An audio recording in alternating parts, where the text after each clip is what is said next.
dignitary here present, our special guests. Permit me to recognize the presence of Engineer Kamuru Busari, sorry for the mix-up.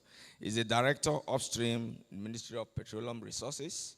He is representing the Minister of Petroleum for State. You're welcome, sir.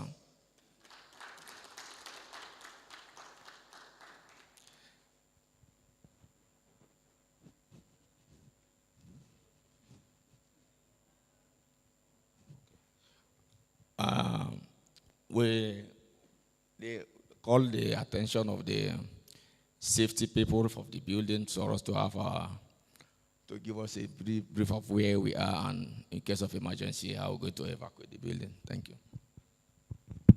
Good morning, participants. You are welcome to Abuja Continental Hotel, the safest, secured, and the most comfortable event center in Abuja. Saleh Mohammed is my name. I'm the hotel safety manager. It is our tradition here to tell our participants the safety and security guide so that from the beginning till the end of your program, we will not record any incident that relate to safety or security. However, before I continue, if there's a need for you to use the convenience, it's very, very easy to locate. When you just walk out through this door, directly opposite it is the convenience. You will see two doors. The one to the left-hand side is for the female. The one to the right-hand side is for the male. Please, you are advised to look carefully before you enter so that you will not find yourself in a wrong location. Aside that, today is not scheduled for a fire drill. Therefore, should there be a steady ringing of fire alarm bell for 2 to 3 minutes or beyond that, that suggests that something might have gone wrong somewhere or is a false alarm. However, whatsoever the reason may be, please don't be panicked because we have certified emergency response team members who must always act promptly should something go contrary to our expectation. Then, if evacuation becomes necessary, we have two assembly points. One, if you exit the entire Ladi Kwali Hall, turn to the left, you see the emergency assembly point. You are advised to assemble based on your group because we have other people having their own program in the hall. If assembling there will not be possible for whatsoever reason, we have secondary assembly point. And you can get there by using any of the two exit doors I'm pointing. When you just pass through, turn to the left, you see directional sign that will take you to the secondary assembly point. Then on the security aspect, please, it is very, very important that our personal valuable belonging, more especially our mobile phone, should not be left unattended. If we have a cause to live where you are seated, maybe going to the convenience, tea break, lunch, or whatsoever reason you may have. Please, this is not just peculiar to this place. It's a global best practice so that we will not have any issue to complain during or after the program. This now leads me to the last stage of this our tips. Please, in case you are here and not for the program, you may also tell others that may come later in case they will not hear from me now. Please, they are advised to, one, meet the organizers and register properly, or take a bow and leave. Because the current security architecture of this place will certainly not be favorable for those who are not having the same agenda with those who come for this. We will certainly detect you. We parade you for others to see before you hand it over to appropriate law enforcement agent. Please be guarded. It's not a threat. It's just for you not to feel embarrassed later. On behalf of the management, I wish you a successful program. Thank you so much. Thank you. Thank you. So sorry I did not actually introduce myself. My name is Engineer Bokizibe Elijah, the MC of the conference, and will be assisted by Dr. Peter Aproko behind us there. So permit me to recognize Engineer Barry Esimone. He's a fellow of the Nigerian Society of Engineers, ably head oil and gas compliance with the Korean. He is representing the president of Korean. Can you stand up for recognition, sir? Also permit me to recognize the president of Engineer Oladipo Agunla. He's a fellow of the Nigerian Society of Engineers, Upstream Department, Ministry of Petroleum Resources. He came with the rep of from the Ministry of Petroleum Resources. Also, our guest here, we recognize the presence of Professor Adewale Dosumbo. He's an oil giant in our midst.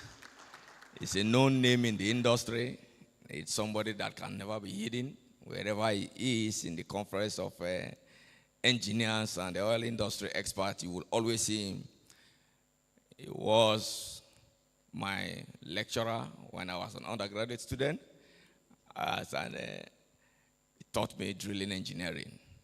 Professor, thank you, sir. Thank you, sir. Also permit me to recognize the presence of Professor Shidi Ibe. He's a known person also in the oil and gas industry. Prof, you are welcome, sir.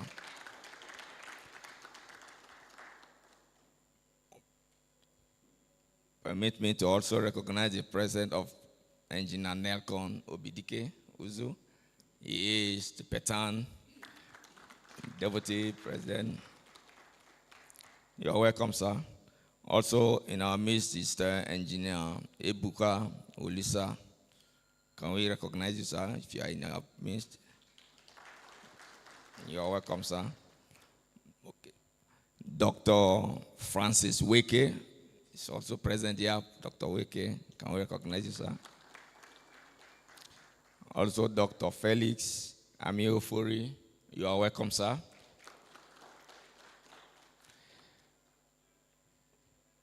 Also in our presence, we cannot fail to recognize the presence of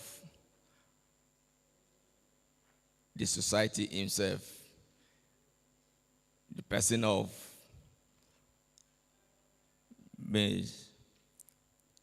Madam, the Iron Lady of the Nigerian Institution of Petroleum Engineer.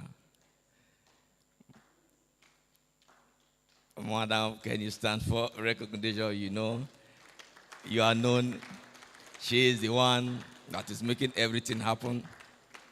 She is the one that has ensured that we are here today. Also to recognize the immediate past president of the institute in person of Engineer Dr. Vitus Ibe. Can you stand up for recognition, sir? And all other dignitaries here present. Sorry, I may not be able to mention all the names, but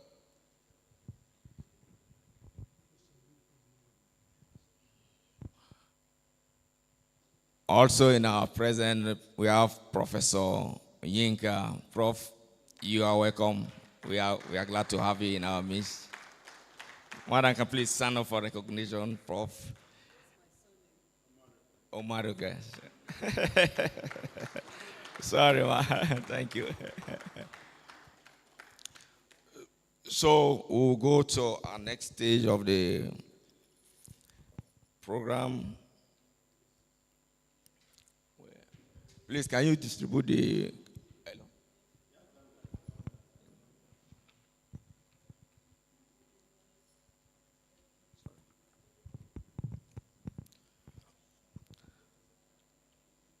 So we'll be calling on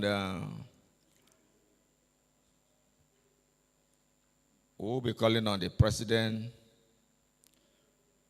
of the Nigerian Society of Engineers. I don't know if the rep is here. The rep is not here.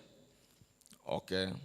So next on our program, we'll be calling on the president, who is heavily represented here, Council for Restoration of Engineering President. That's the current president who is represented here. Sir, can you come forward for Mr. President, current president's speech? Thank you.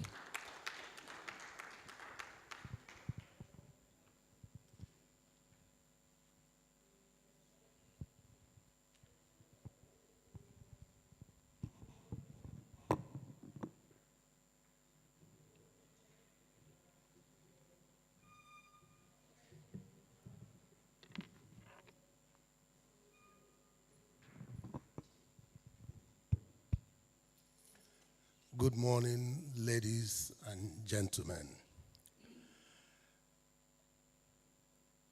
Esteemed guests and fellow advocates of sustainable future.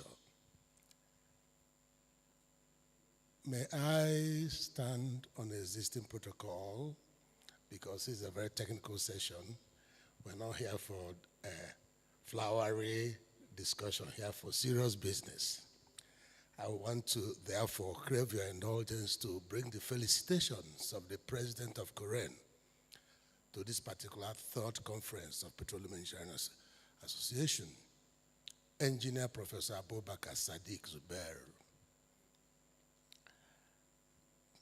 Today, we gather to discuss an important issue, the transition of petroleum industry in Nigeria as we stand at the crossroad of energy production and environmental responsibility. We must confront the challenges and opportunities that lie ahead.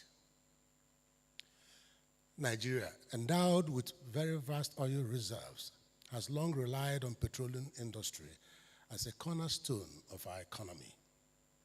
While this sector has fueled our growth, provided jobs, and generated revenue, we now recognize that our reliance on oil cannot continue unchecked.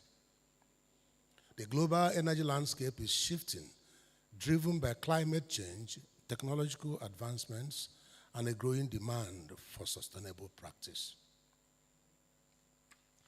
The structure of this year's conference and the sub-theme aptly captures the mood of the time. And the discussions we are going to be holding here under the various sub-themes, I think they're very apt and relevant. Technology innovation and digital transformation, energy transition and renewable integration, reliance and risk management, local content development and capacity building, environmental stewardship and sustainable practices, policy advocacy and regulatory framework. These are your sub-themes, and I'm sure this your conference will do justice to these sub-themes in an attempt to help the nation prepare for the transition to renewables and sustainable energy. From time, energy transition had happened as far back as mankind had been on earth. From manual human energy activities to the industrial revolutions where we had to use fuel, specifically to the fossil fuel transition process.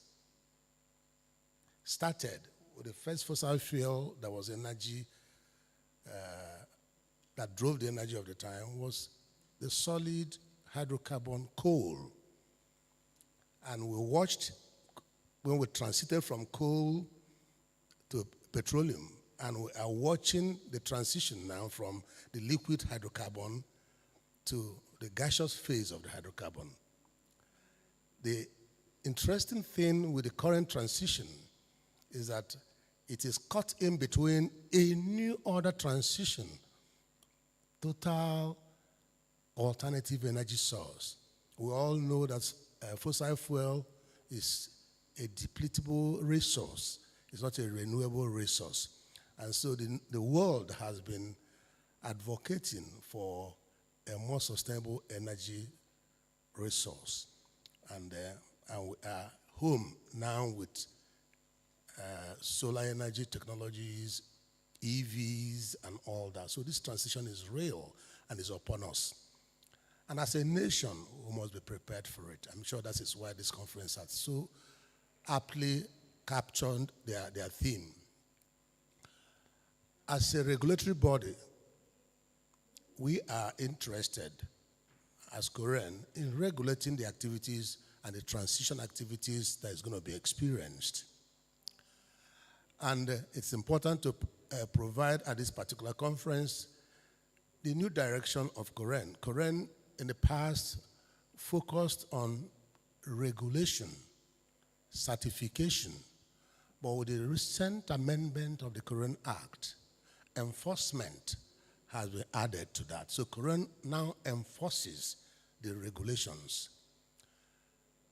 And it is important, therefore, as engineers, you are in the front burner in your various organizations in advising on the new direction and compliance issues. time has passed when engineering failures are swept under the carpet, under whatever guise, without thorough investigation and then bringing defaulters to book. The idea of all spillages first running to sabotage as the first call for why there are spillages on our pipeline is not technically logical, because there are other failures that could be responsible for such leakages. And until the organizations exhaustively demonstrate that they are totally in compliance of the monitoring and processes before you move to the phase of human interruption to your design processes. And as we transit, I want us to remember that every energy transition period comes with relics of the past, the former energy infrastructure of the past. And we must be prepared to decommission them professionally. And we know as engineers, at their conception and their design, total life cycle is what is normally considered, meaning that even the commissioning budget is usually put as part of the project budget. And so, as we are transiting, we are going to recognize that rather than the time we expected the decommissioning, for example, if your pipeline design life is 50 years, you plan your decommissioning at the end of 50 years. But we're saying now with the transitioning program, you might find redundancy earlier than 50 years. So you must tinker with your budgeting strategy in your various organizations to be able to bring forward those budget issues that has to do with decommissioning. Because when you abandon your wells and your infrastructure without the regular maintenance that is required of them, the rate of deterioration is much faster. And therefore, the president of Korea asked me to specifically bring it to your notice that in the transition, therefore, abandonment, which is part of engineering process in deploying infrastructure, must be considered as an urgent imperative with your various organizations so that they will prepare. The budgets are there, but we are usually comfortable to ignore them because we don't see them directly. But it must be brought forward so that those actions are taken. I therefore say that today, I challenge each and every one of us to embrace regulatory compliance as a vital component of our engineering ethos. Let us commit to fostering a culture of compliance within our organization. Together, we can create a safer, more sustainable oil and gas industry. Korean has now been empowered by law, not to regulate by providing guidelines, but also to enforce compliance. Thank you very much.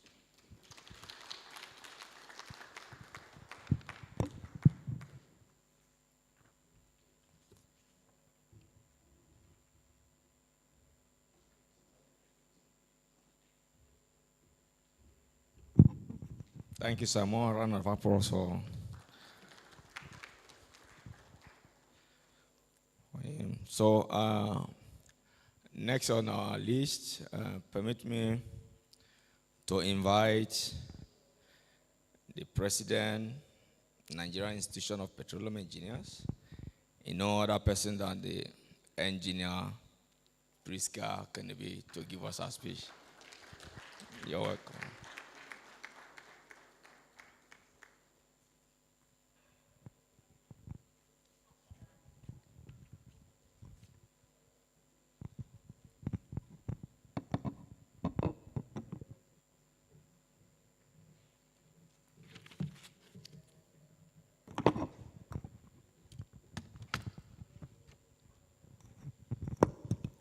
Can you hear me, please?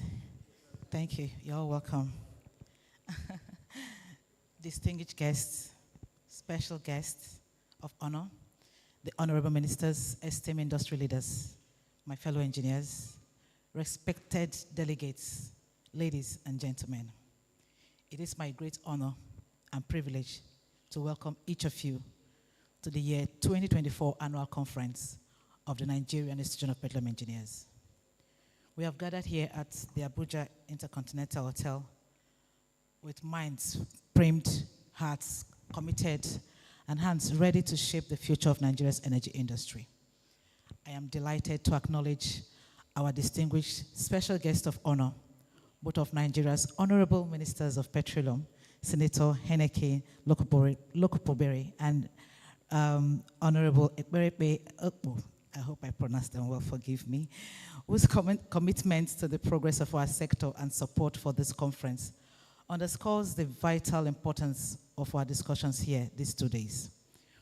We warmly welcome the esteemed heads of regulatory agencies, accomplished CEOs, distinguished professionals, academics, and each delegate representing the vibrant cross-section of the petroleum engineering community and allied sectors.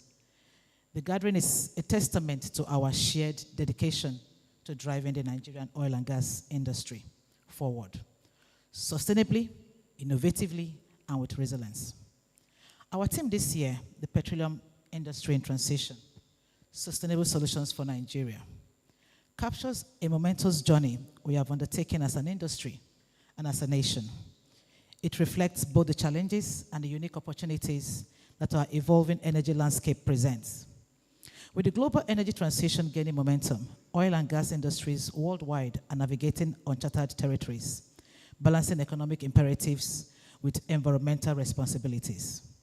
For Nigeria, a country whose economic backbone has long been anchored in oil and gas, the stakes are significant, but so are the opportunities.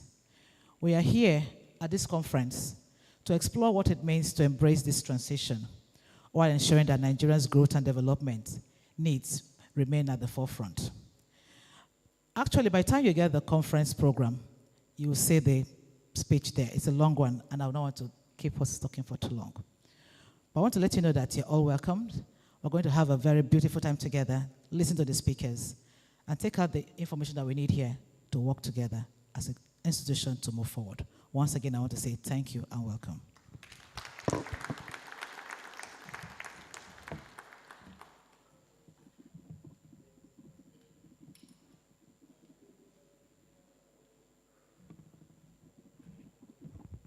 Thank you, madam. Thank you. More than enough also our president, Engineer Priska Kanevi.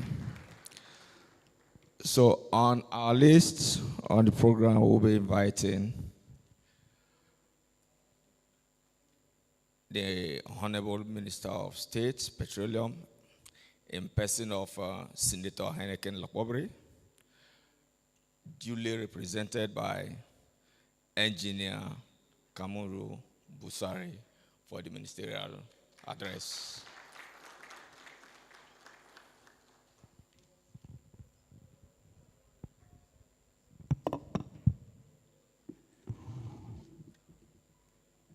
Here to represent the Ministry of Petroleum Resources. I'm the director of the Upstream Department and overseeing the Office of the Permanent Secretary. I stand to speak for the Minister Oil as well as the Minister for Gas, because we have only one Ministry of Petroleum Resources. And the Honorable Minister himself, Mr. President, who is the one mentioned in the Petroleum Industry Act.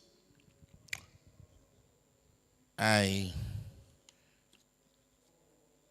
apologize on the behalf of the Honorable Minister Oil, who sent me because of exigencies of duties. He's unable to be here physically, but he has asked me to read his speech for you. I'm most delighted to give the special guest address at this year's annual conference of NIPetE with the theme, the petroleum industry in transition, sustainable solutions for Nigeria. This gathering represents an opportunity for dialogue, innovation, collaboration, as we navigate the challenges facing our petroleum sector and prefer sustainable solutions for resilience. Sustainable solutions for Nigeria's petroleum industry in the era of transition is highly critical for the future development of our oil and gas industry and must be with a comprehensive approach that balances economic growth, energy security, and environmental sustainability. The global energy landscape is changing due to fluctuating oil prices, geopolitics, climate change, energy transition. So we must therefore adapt our oil and gas strategy to ensure long-term sustainability and competitiveness.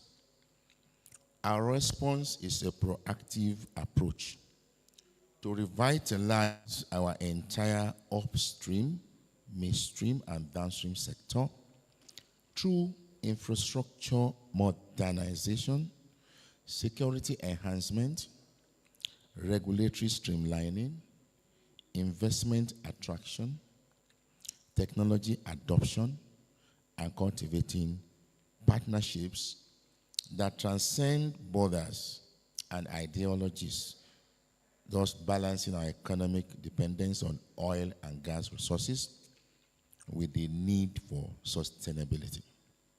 The future of the global oil and gas industry, and by extension Nigeria's petroleum industry, remains bright, as global energy demand will rise by an estimated 24% by 2050, according to OPEC 2024 World Oil Outlook.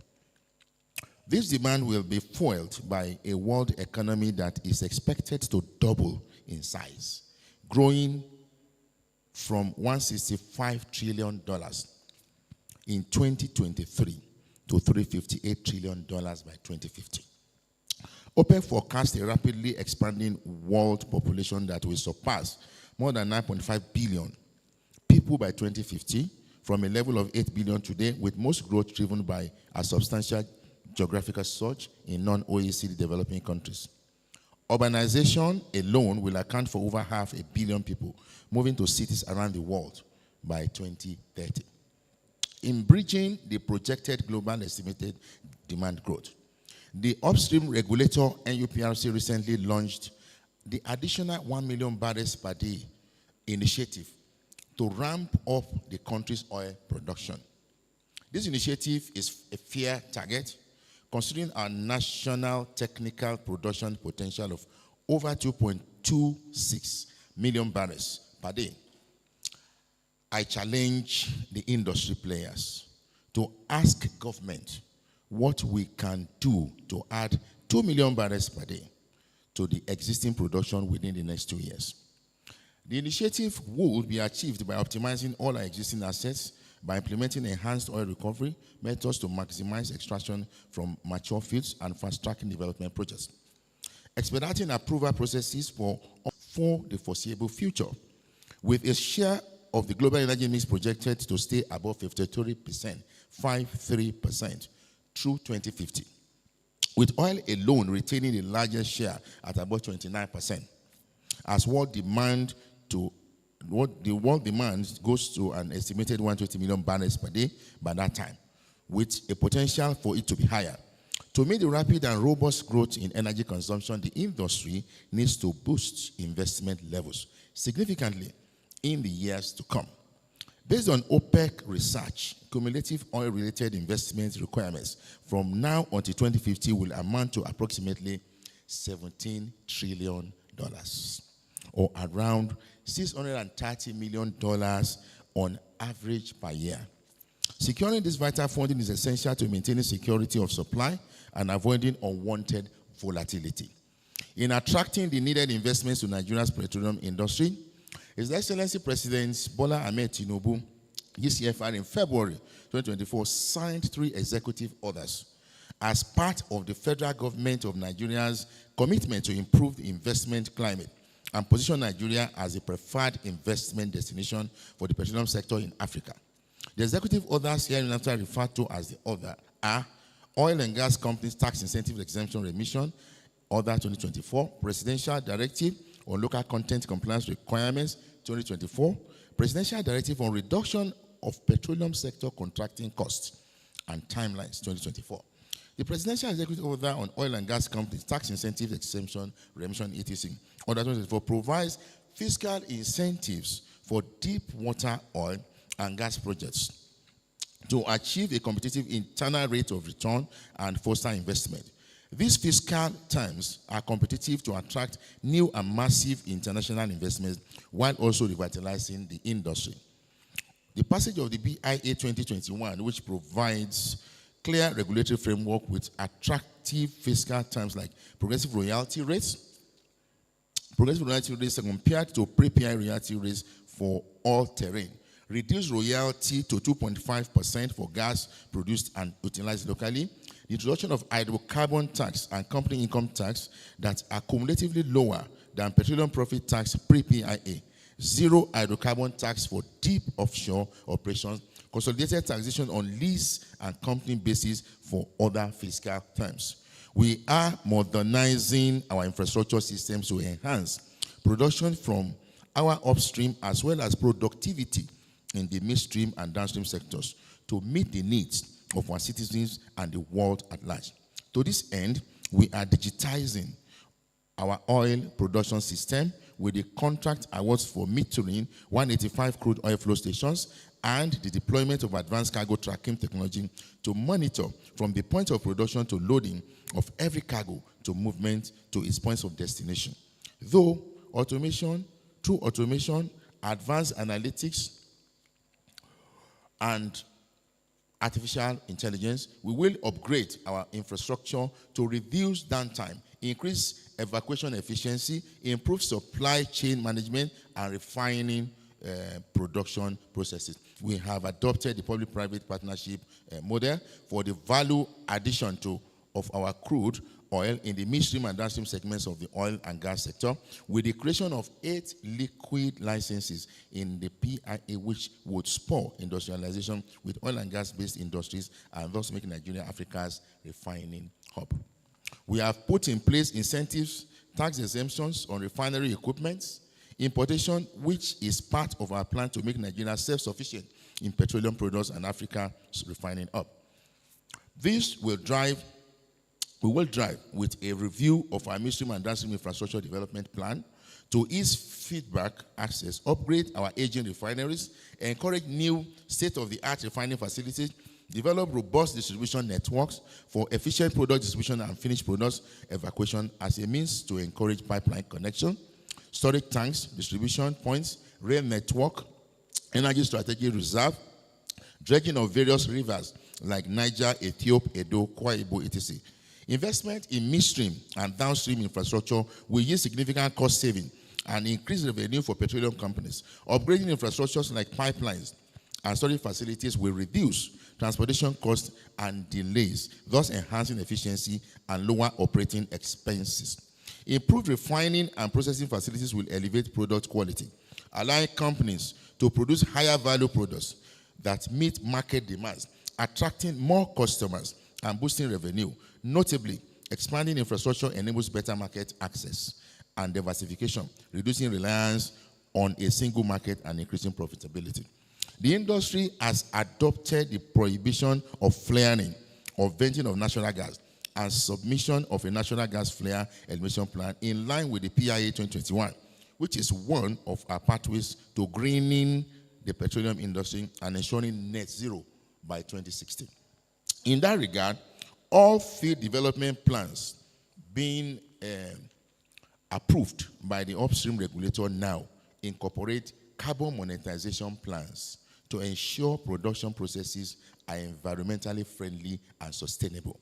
We are working assiduously on achieving our net zero commitment of the year 2060 by developing an energy transition plan with gas as our transition fuel, and appointment, of course, of an Honorable Minister of State for Gas, and then developing a hydrogen policy, as well as we are holding the first hydrogen conference scheduled to start on the 26th of November 2024 to show our seriousness towards the signed Paris Agreement. The world is shifting from fossil fuel, but as Africans, we must adopt a just transition to address our multi-dimensional poverty and energy poverty index. Recently, divestment in Nigeria's oil and gas sector has gained significant traction.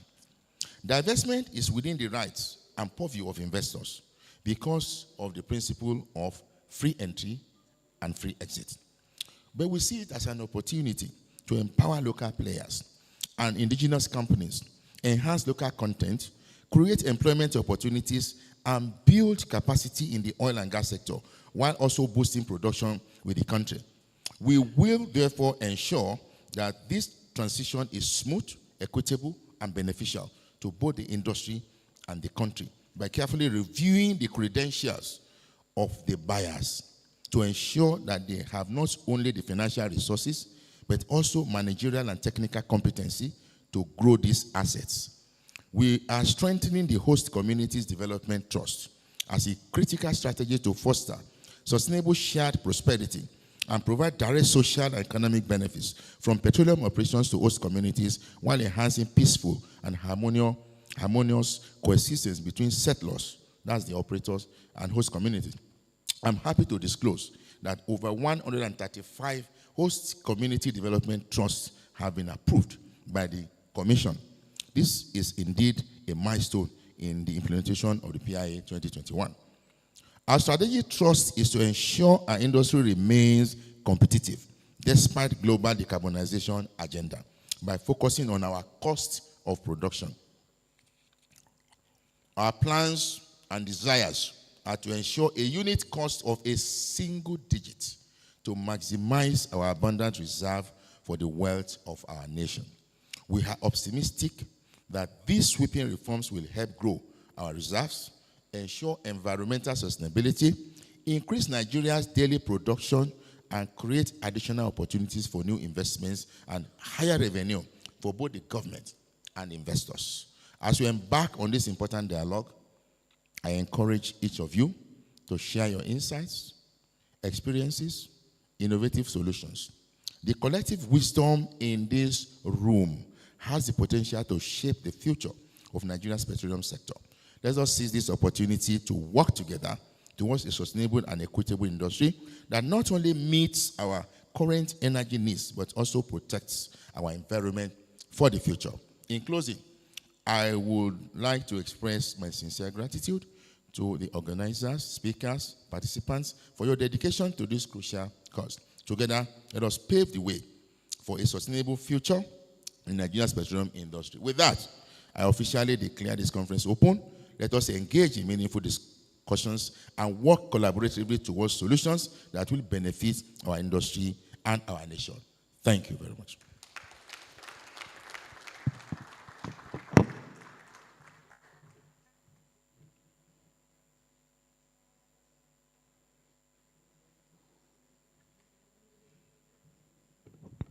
Another round of applause to our minister. Minister, we sincerely appreciate this wonderful address you are giving unto us and declaring this very important occasion open. We are going quickly to, sorry, we are behind time, so we're going to see how we can move quickly. We'll be going to the paper presentation session, the key paper presentation session. And paper one, at the moment, we're going to do some adjustment. So speaker at the moment is not available. So we're going to paper two, and the topic is fostering and sustaining indigenous participation in the Nigerian petroleum value chain. It's supposed to be taken by the chairman, Petroleum Technology Association of Nigeria, PETAN, but he is unavoidably absent. So it's going to be taken by the deputy. It's no other person but our own engineer Nelcon Obedike Uzu. Let's give clap as it comes.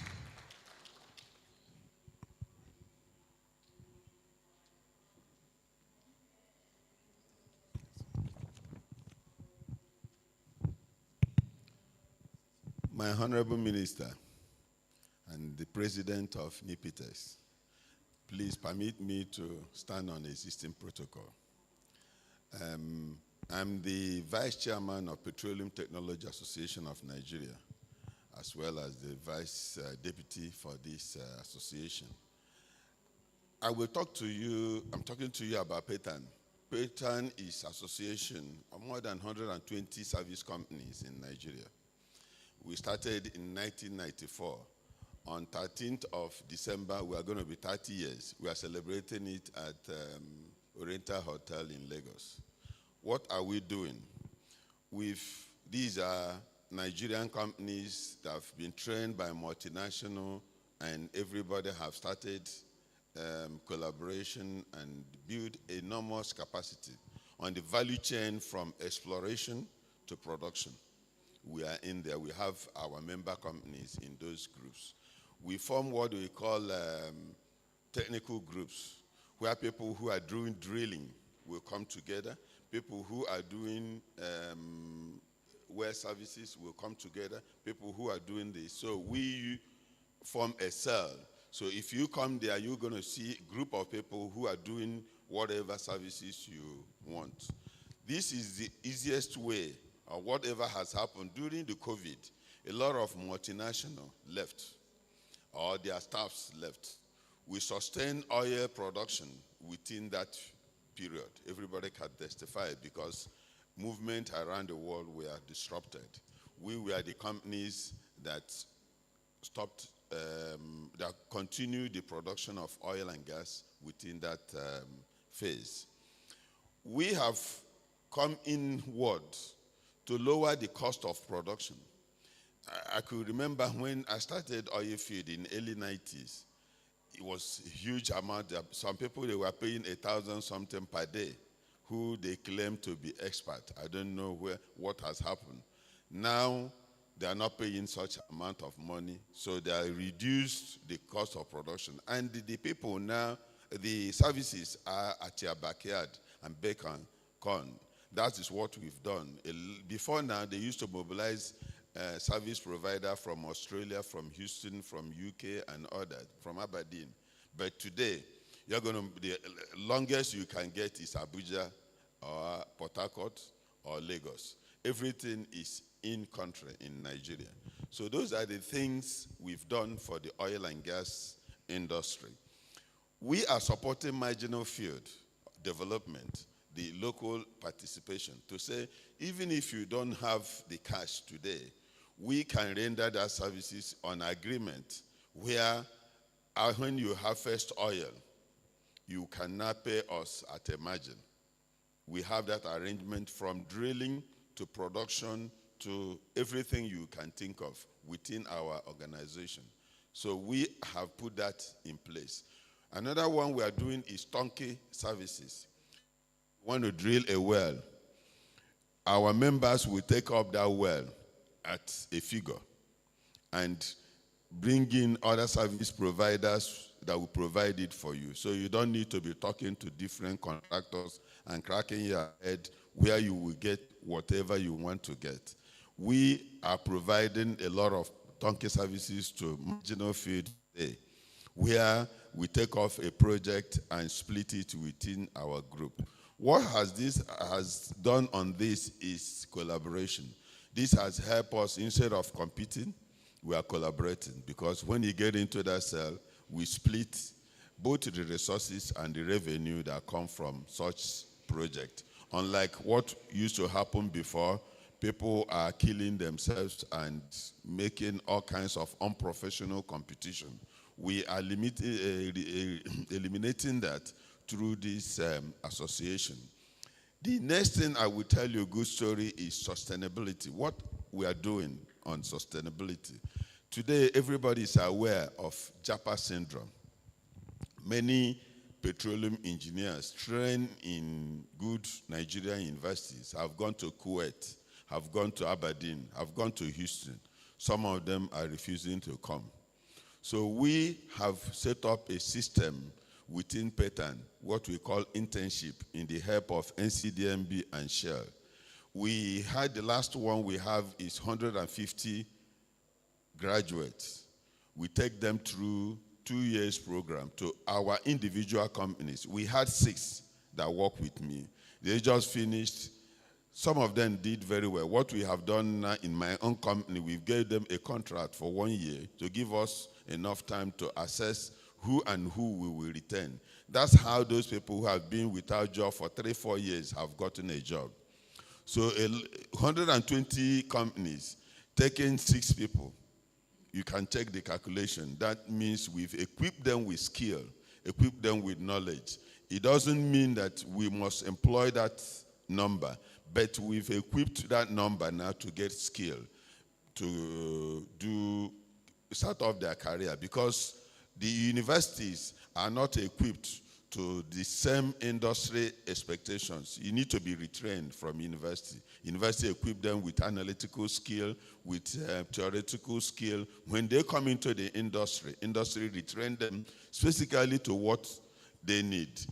NIPetE is doing that currently. The first batch has finished for 2 years. The second batch is just started. We have what we call PSQ, that's NIPetE Seal of Qualities, through which we checkmate our members. You know, if you leave the whole industry, you know, this industry is highly regulated. Every Dick and Tom will say they can do drilling, they can do mud engineering, they can do pipeline construction. No, we've come back to assess ourselves, accept our capabilities, to say who among us can do what. We issue you a certificate for that which we know you can do. And it's a kind of guarantee to the client. If you want to use this company for this thing, we can certify him, he can do that.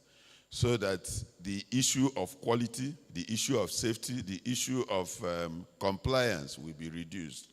You know, if you go and take anybody outside this enclave, or you take our member to do services we did not certify him, you're on your own. So that way, if for any reason he's falls short of your expectations, we will take responsibility and reprimand him or take a way to solve that problem for you. So NIPetE has got that going on. Because of the excess capability we've built in Nigeria, unfortunately for the past maybe 12 to 15 years, nothing has happened in terms of real development in Nigeria. Because of the PIA took so many years to come through. Investment were not coming. While we have already made investment, bought a lot of equipment, it made some more acquire a lot of assets that could not be utilized. We've expanded to other countries, other African countries. We have our members working in Equatorial Guinea, working in Uganda, working in Sierra Leone, and all that, which is, we are now experts in those countries just to replicate what we were suffering before. So we go there and pretend to have white skin so that they can pay us big money as well. You know, so these are part of the things we are doing. We've looked at it as Nigerians. There's no point fighting. Collaboration is the only way to scale up. Inside us, like I'm just taking my own company as an example. In 2009, I retired as country manager for BJ Services after 14 years, working abroad and all that. What I did is to take 5 people who could have been competitors to me. There's no point for us to compete. Let's 5 of us come together, share the equity between us, and set up the global process and pipeline. And within that time, we are now branded as the best in Nigeria in what we provide. That area we provided. That's what we do for the past, that's what I've done for the past 28 years.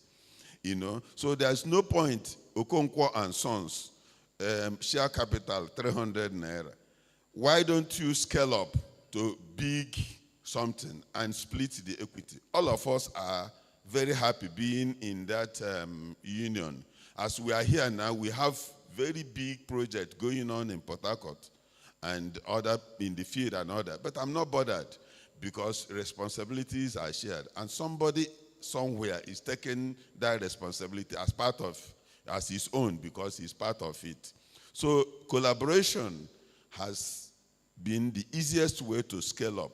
One, you share the risk and share the revenue. 1%, my father used to tell me that 1% of something is bigger than 100% of nothing. Yeah. So let's start thinking on that direction. Some people are afraid of control. My son is a lawyer. He has nothing to do with petroleum engineering. So he's not bothered. I have scaled up things to let him get dividend at the end of when I'm dead. He is not going to compete with anybody to take over. It's not like church. They have G.O. dying, in wife want to take over, and your son want to take over. So these are the things we've learned now going on. Schlumberger, the guys running Schlumberger as their president, has nothing to do with the Schlumberger family. Halliburton, the people running it, has nothing to do with Halliburton family. Even Shell and all that. So why don't we go that route and move forward? A lot of companies in Nigeria, you've seen what has happened. When the man dies, everything dies with it because the sustainability is not embedded in your business process. So this is another platform for business education, things we can do as petroleum engineer. This is our field. We have no other thing doing is oil and gas. If we collaborate, it will be very, very helpful. Mostly the people in academia, they have a superior knowledge of theoretical things. We can market those knowledge to bring it to the market to make more money. So this is what Pattern has come to do, mostly collaboration, as all these 120 people not competing with themselves, but collaborating is a way of scaling up. Thank you.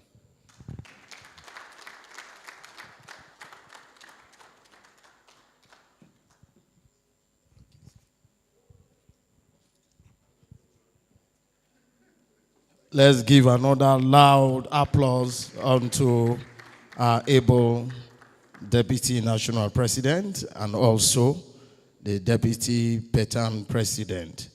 We must confess that that is quite revealing.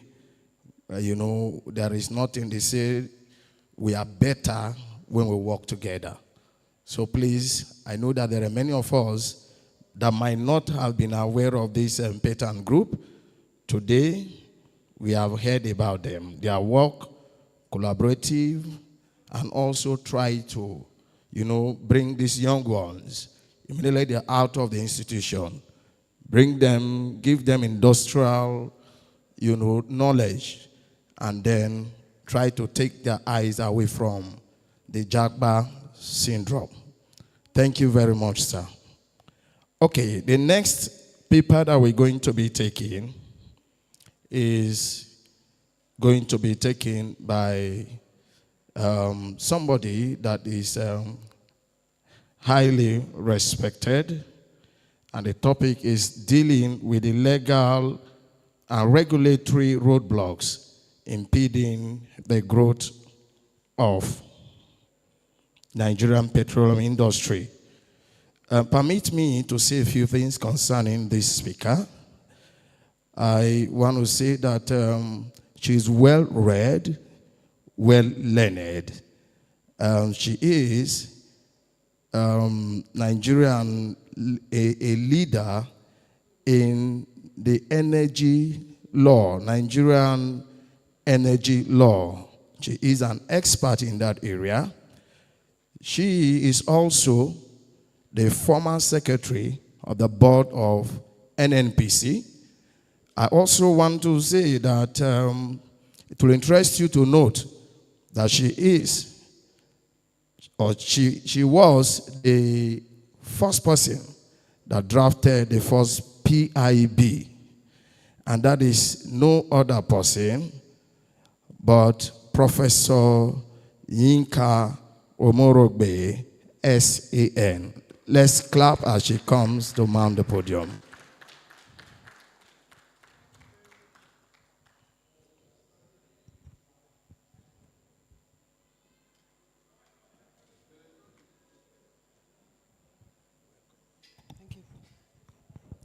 Thank you very much, very distinguished audience. I will stand on existing protocol as I wait for it's on very, very fast. Thank you very much. So I'm honored to be here with the petroleum engineers. I'm a lawyer and I am an energy lawyer, and I've worked in this space for a long time. So in a few minutes, we're just going to talk. It's my pleasure to be here. I have, over the time, met with some of you at different fora. Unfortunately, things don't move very fast in Nigeria. And so I found that sometimes some of us who've been talking for decades sound like broken records. And I was preparing for this talk. I apologize, I put institute and not institution up there. And in the course of working on my system, I came across this pollution. And for me, it epitomized, unfortunately, what we're going through in Nigeria. And I thought of all the flares and all the attendant pollution that we have right now in Nigeria, and said, well, you know, this is a shame. We're dealing with the legal and regulatory roadblocks impeding the growth of the Nigerian petroleum industry. That is my topic. And I wondered about it because I have attempted to change, but I can't. Why? Aha. Oh, no, sorry. It's just slow. Okay, so these are the first questions I actually have to ask. Do we have roadblocks in Nigeria? If we do, are they legal and regulatory? Has there been growth? Is the growth sufficient? These are some of the things we actually have to look at. And if you speak and say yes, have we gone at the rate that we should have gone? No. Are there a lot of roadblocks? They are all sorts of roadblocks, but I will say from the onset what my premise is, and that is that our problem is not the law and regulation. Our problem lies in administration and implementation in Nigeria. Before the PIB, and yes, I was involved right from the onset. I was on the 2 oil and gas sector reform implementation committees from 2000 to 2000 and was it 9? The other one fizzled out in a funny way, but we came out with the first petroleum industry bill as it then was in 2008. We first submitted it then, and it continued to be a bill until 2021. So up until then, we had big regulatory problems. We had big legal problems. You had a regulator that was completely toothless because the law is essential. Absolutely essential, and very often the engineers don't understand that. But now we have the law there. Those aren't actually the roadblocks that we have right now. So those are the things we have to talk about. Has there been growth? There has been some growth. Is it sufficient? I will tell you, not at all, not even near what we should have. And so this is something I have also worked on for years. You know, Nigeria can make you lazy because we move at such a slow pace, so you find you're talking about the same thing over and over. But I've often talked about this because I find that we don't realize in Nigeria, before you get to a good society in Nigeria or anywhere, you have to first think it through. So policy is about thinking through and saying, this is what I want. And, you know, I think engineers often need to understand this because it's not simply going there and doing whatever your work is. Your work will be disaster if it hasn't been thought through first and if you don't have a law that is in alignment with policies. So I think the gentleman, was it the gentleman representing the minister who talked about abandonment? You can do nothing on abandonment if you don't have the laws and regulations that are dealing with it in the first place. People will either do it or not do it. The engineers will say, okay, let's go ahead and do it. The economists will take a look and say, no money, we can't do it. And if there's not a law mandating it and talking about how it should go into place, it won't work. And I can go on and on. So you need a policy, you need law that is in alignment with policy. You need to make sure that there's administration, enforcement, and implementation. And this is where we've gone wrong in Nigeria and are still going wrong. We're just not doing that. By institutions established, we need law that is in alignment with policy, administration, enforcement, implementation by institutions established according to the law, in line with principles of good governance and in conformity with government policy. That is what we should have. Now, when there is an alignment between these, what you have is a functional sector, a functional society. And this applies for any sector, any sort of business you are talking about, anything. You need all this. It's absolutely essential if it's to be functional. So let me go on. So let me just go to petroleum now. So petroleum, we need national policy development goals. These have yo-yoed. In the time of the petroleum industry bill, it depended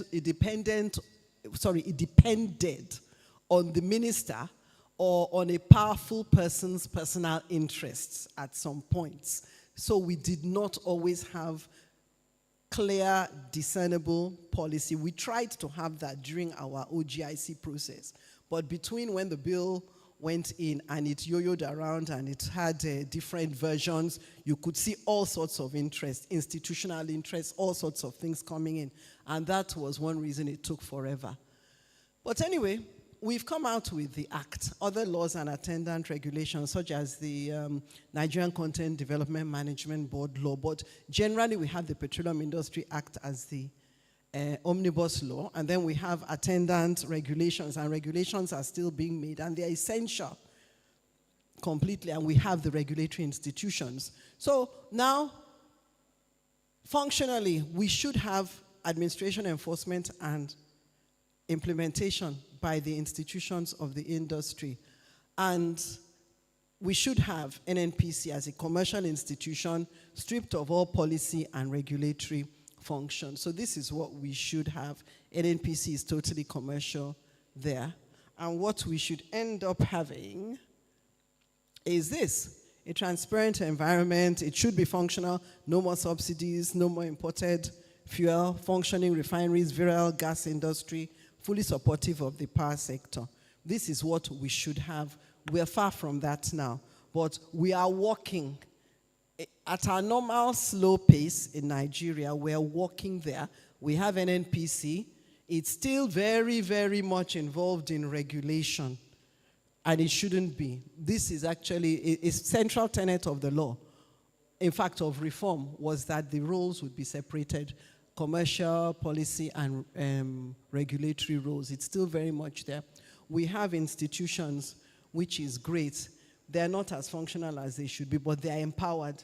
The law is not their problem at all in any way. And the environment, well, we don't have time to talk too much about it, but we totally are not here. We don't have a virile gas industry at all. It's far more transparent. We have huge issues with subsidies. Imported fuel is very, very much there. Functional refineries, not at all. Fully supportive of the power sector, not at all. So we do have big issues, frankly speaking.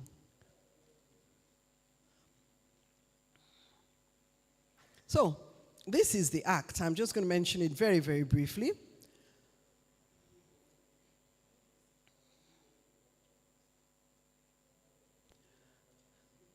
We all know about the Act, which came up in 2021, and the Act has done this. We may have problems with delineation of roles in fact, but the law has delineated them and defined them. We have got separate roles, different institutions in different areas.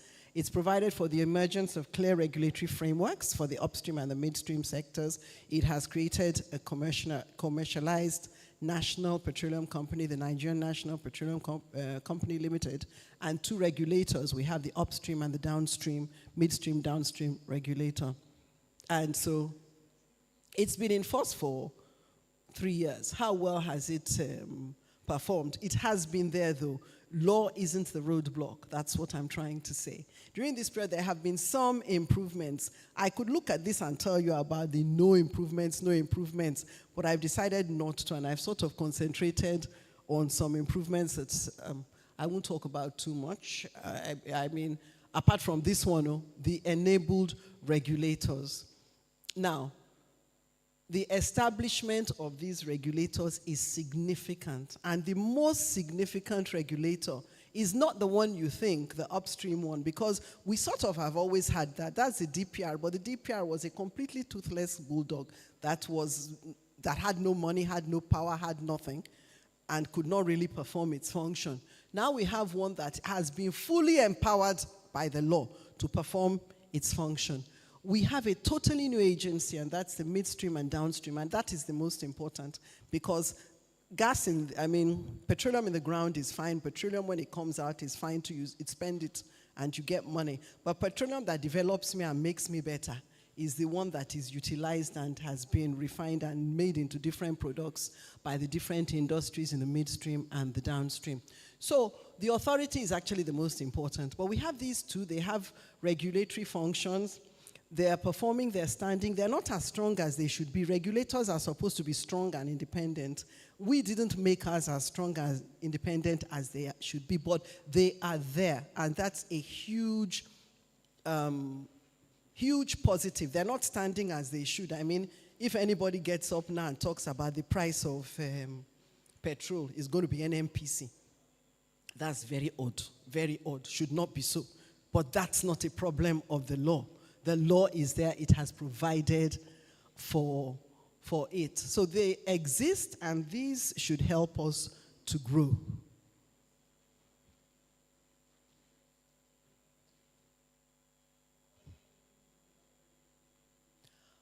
So I'm just going to mention some things that I think I have skipped one. Okay, we have this here. We have some other things. We've had the marginal fields that have been given out recently, so that is something that is positive. I'm just talking about some things that have occurred since that were harder, that were harder before. We've seen the commission work at a pace that has been allowed by the new law. We've had increased natural gas activity. This is good. This is at a mega level. We have these projects that are being talked about, but and you are the upstream people, you tell us, even as we're talking about this, I know that the shout is not enough gas for everything, not enough gas. LNG doesn't even have 50% of the gas for its needs. As for the power sector, it doesn't have. But anyway, we have these projects that are there. So that is something positive. We have the natural gas expansion project, which I find very meaningful, because at the end of the day, if it is successful, it will actually provide for gas being used at an everyday level. We have, some other gas projects here that I've mentioned, the Ajaokuta-Kaduna-Kano pipeline. Then we have the Nigeria gas flare commercialization project. I'd actually like to assess this very much. This is one of the areas that have tremendously wearied me as an academic, because in the late 80s, I remember the article that I wrote on associated gas flaring and the cessation of flaring, and it has been like a broken record. We continue to flare and flare and flare. So that is an issue. So practically, we want to see what will really happen, but it's moving forward.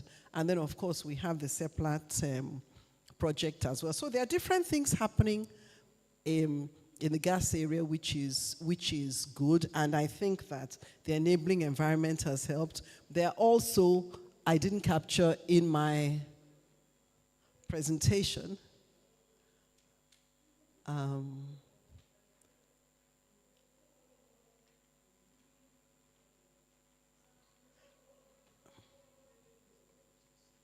don't know if you can help me move it to the next one.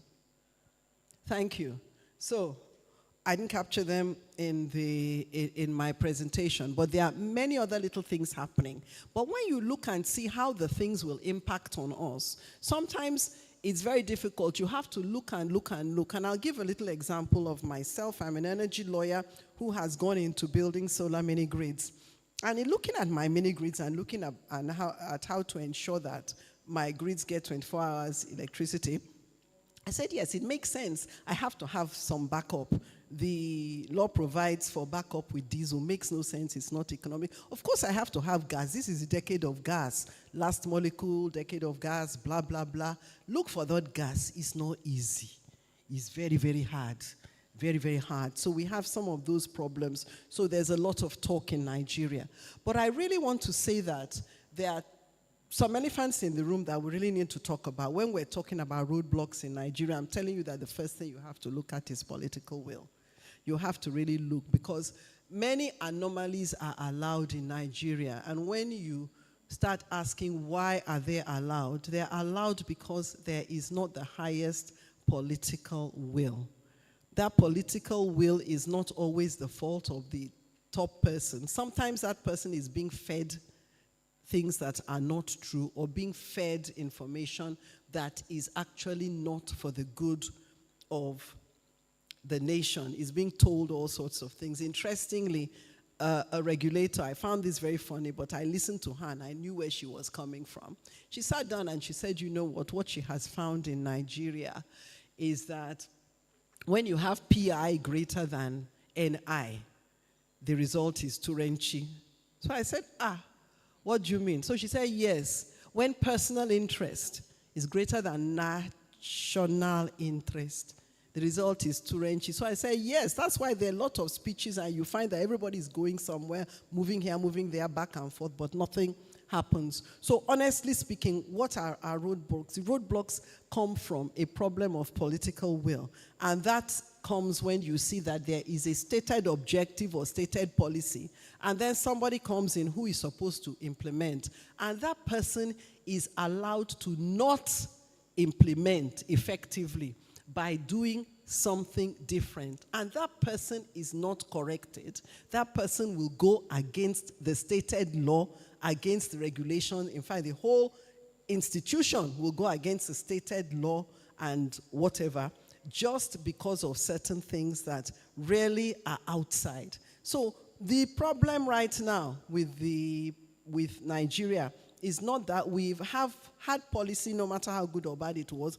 We have a law, it's there. We have functional institutions. We need to look and enforce implementation. We need to enforce ensuring that certain things are done as they should be. So when people are, for example, talking about, there is now, when you are bringing in certain equipment, I think, again, somebody was talking about customs waivers, different things. Is it so? Very often, no. No. Why is it not implemented? There are many things we need to talk about. And of course, there's the other issue about continued dependence on petroleum. And this is continued dependence on petroleum by government for funding everything, all sorts of things. And not probably in the way that one might expect, and possibly not what might be in the way of, if you're talking about real national interest. So these are things we really need to talk about. They're very often not elephants in the room, and people don't talk about that. And in my profession, I could easily come here and waste everybody's time. For me, I'd be wasting your time if I sat down and started dissecting section this says this, but are we doing this? Or section this says this, are we doing that? No.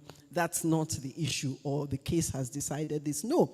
Why are we not doing certain things? And honestly, I think these are the basic elephants. There's a lack of political will. It has to be a serious, we actually have to make sure that we really want something. And we see that it's necessary for our survival. And we need to get out of our continued dependence. But that is us here. And when it's us, I'm talking about the generally older generation. If you're dealing with the younger ones, if they're the 20s, 30s, and all here, they're not facing us. And a lot of them are making very good money because they have moved on. Then there are some things they realize. They realize, for example, that the world is now IT-driven, and the world is now knowledge-driven, and many of them are working this way. I've had to tell my friends that are worried about some of their children who are just sitting at home all the time and they say they are working. I say, no, your child is not necessarily 419. It's probably not 419, but he's working remotely, doing some very good stuff, and he's probably working for somebody abroad and making money that he cannot dare tell you he's making because you won't believe it.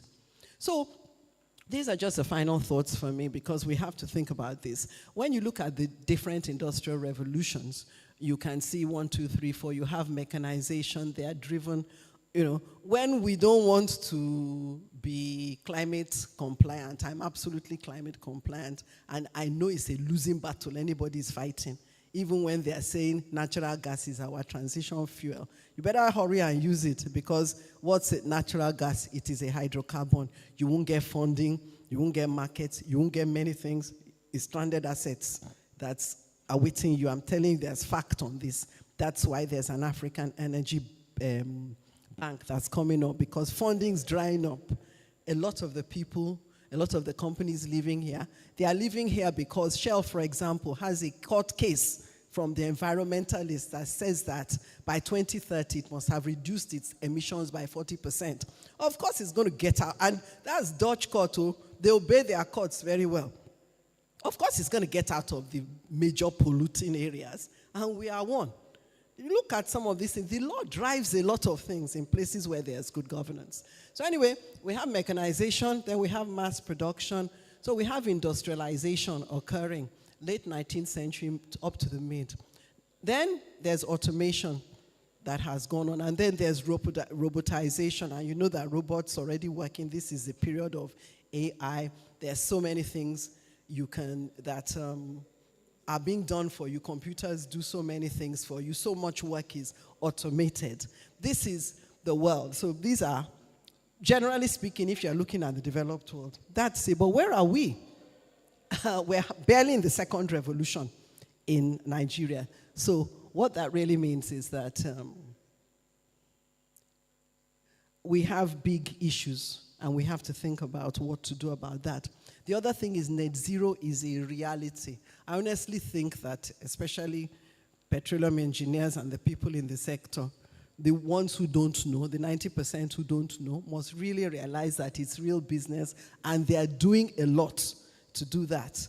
You are seeing electric vehicles all over the place in England. There's a big difference in money. They know how to use the law to get whatever they want. They don't come with one heavy policeman threatening to shoot you at the corner. They come with different laws that say, look, if you do X, you will save money. If you do Y, you'll spend so much money that you will regret ever doing it. And so you can see electric vehicles everywhere in England. You can see people who want to drive into the middle of the city using their electric vehicles. And they tell you, so people are told you have saved X thousand this year because of what you've done. So there are many laws and policies driving what they want. Net zero is real. There's no way out of that. You know, so people who are not thinking smart right now, you end up with stranded assets. That's the truth. Then we have problems with electricity. It's a huge problem, but it's driven by hydrocarbons, actually. It's driven by gas here, where renewables are negligible there. Half of Nigeria hasn't got electricity. What do we do about that? That's a very big problem. And of course, we need to understand that the petroleum industry, particularly the midstream, downstream, is of vital importance. So, you know, your exploration it's great to get the oil out of the ground, but it's great to make sure that oil finally gets to us. And if it can get to us through industries and activities that are in country, as opposed to going outside, being refined, spend a lot of money to bring it back, go through demurrage, bad ports, customs, corruption, etc., come back to us at one sort of funny price, and then we buy it, and then we're going through problems. That's an issue. So those are some things you need to think about. The industry is of vital importance for us, incredibly vital, incredibly important. But it's the midstream and the downstream that we really need to work on. We need to understand that.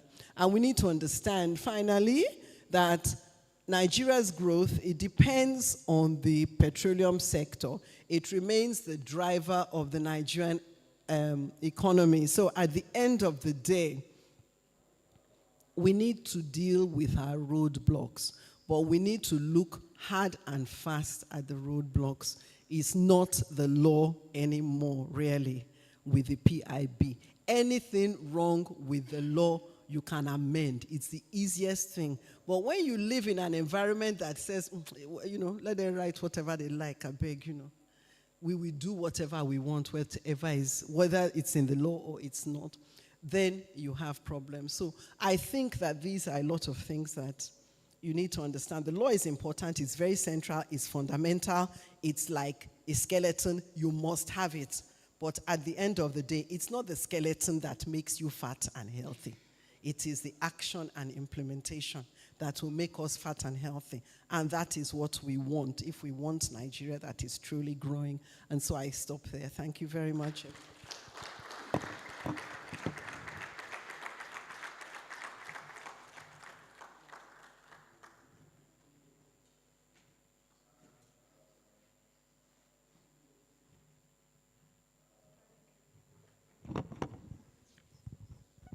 Another very big clap of ovation.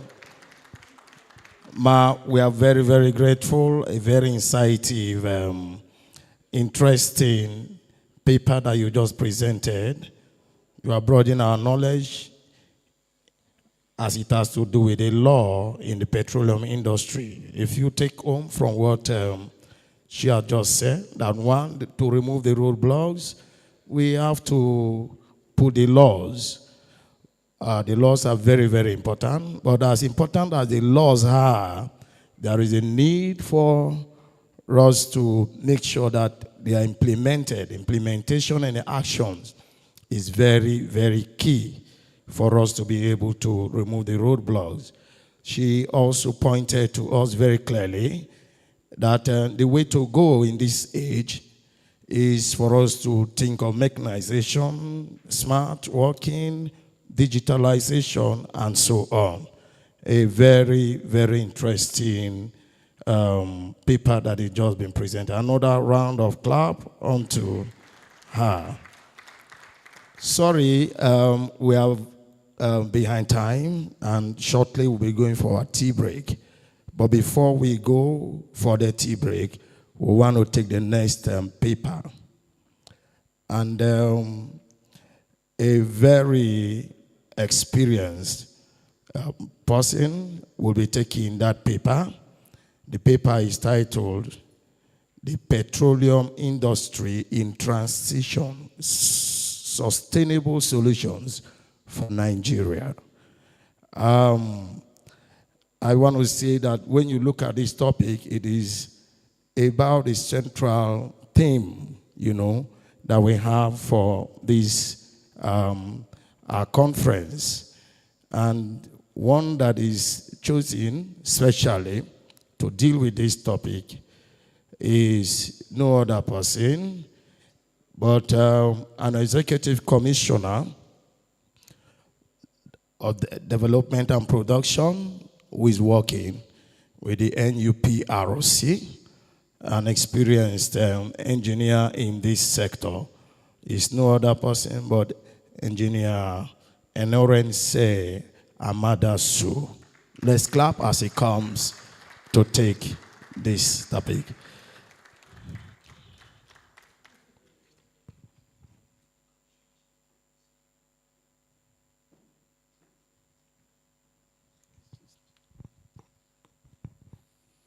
Thank you so much, SAS, very distinguished fellows, senior fellows of Nigeria Petroleum Engineers, NIPetE. Thank you so much, my prof, for a very well-delivered paper, although I didn't start from the beginning, but towards the end. And again, thank you so much. I bring greetings from the Commission Chief Executive, Engineer Benga Komolafe, who is not here. He has asked me to step in for him. And so this morning, I will be delivering on the topic that have just been mentioned. Thank you so much. Please again, permit me to stand on the existing protocol, just for the sake of time that have already been established in this conference. I will go ahead to deliver the Commission Chief Executive's mandate. Prof. Felix, Dr. Felix, thank you so much. I greet you and every other of my colleague, Benga. Thank you so much. Thank you so much. Distinguished ladies and gentlemen, esteemed colleagues, and distinguished guests, it is an honor to stand before you today to address the dynamic landscape of Nigeria's petroleum industry and the sustainable solutions necessary to secure its future. As the world moves towards a low-carbon economy, the industry journey towards sustainability has become not only a priority, but a critical imperative for energy security, economic stability, and environmental stewardship. Today, I will be focusing on the upstream roles and sector roles and perspectives, highlighting how the Nigeria Upstream Petroleum Regulatory Commission is navigating this transition with a commitment to ensuring that Nigeria's oil and gas resources remain viable and sustainable within this evolving global energy context. I think Madam has also dealt with it a little. So the global drive for energy transition underscores the increasing shift from fossil fuel to cleaner, renewable energy sources. Across continents, stakeholders from investors and financiers to technology innovators and environmental advocates have placed unprecedented pressure on the oil and gas sector to adapt. This transition is multifaceted, driven by climate imperatives, resource geopolitical, driven by climate imperatives, resource geopolitics, and rapid technological advancement. However, we recognize that our region's unique energy needs calls for a transition strategy that supports sustainable economic growth, energy security, and equitable access. In Africa, energy poverty remains a significant challenge. Sustainable energy growth is inseparable from energy access. The balance we must strike between mitigating climate impacts and ensuring energy security is a nuanced one. For this reason, African nations, including Nigeria, advocate a just energy transition that supports our unique needs and socioeconomic realities. So energy transition that the world is progressing, that the law is pushing, has to be different from our own way, our own approach, because we are actually not on the same level. Our leaders have outlined transformative actions to achieve these goals, as seen in the Kigali Communique of 2022, which reinforces Africa's collective vision for prosperity alongside climate responsibility. For Nigeria, achieving a successful transition hinged on strategic exploitation of our abundant gas reserves, fostering economic development and sustaining energy accessibility. Our government has taken decisive steps towards addressing climate change, notably pledging to reach net zero by 2060, which is what Madam said, that net zero, whether we like it or not, is a reality. And therefore, we must evolve a more strategic way to deal with it.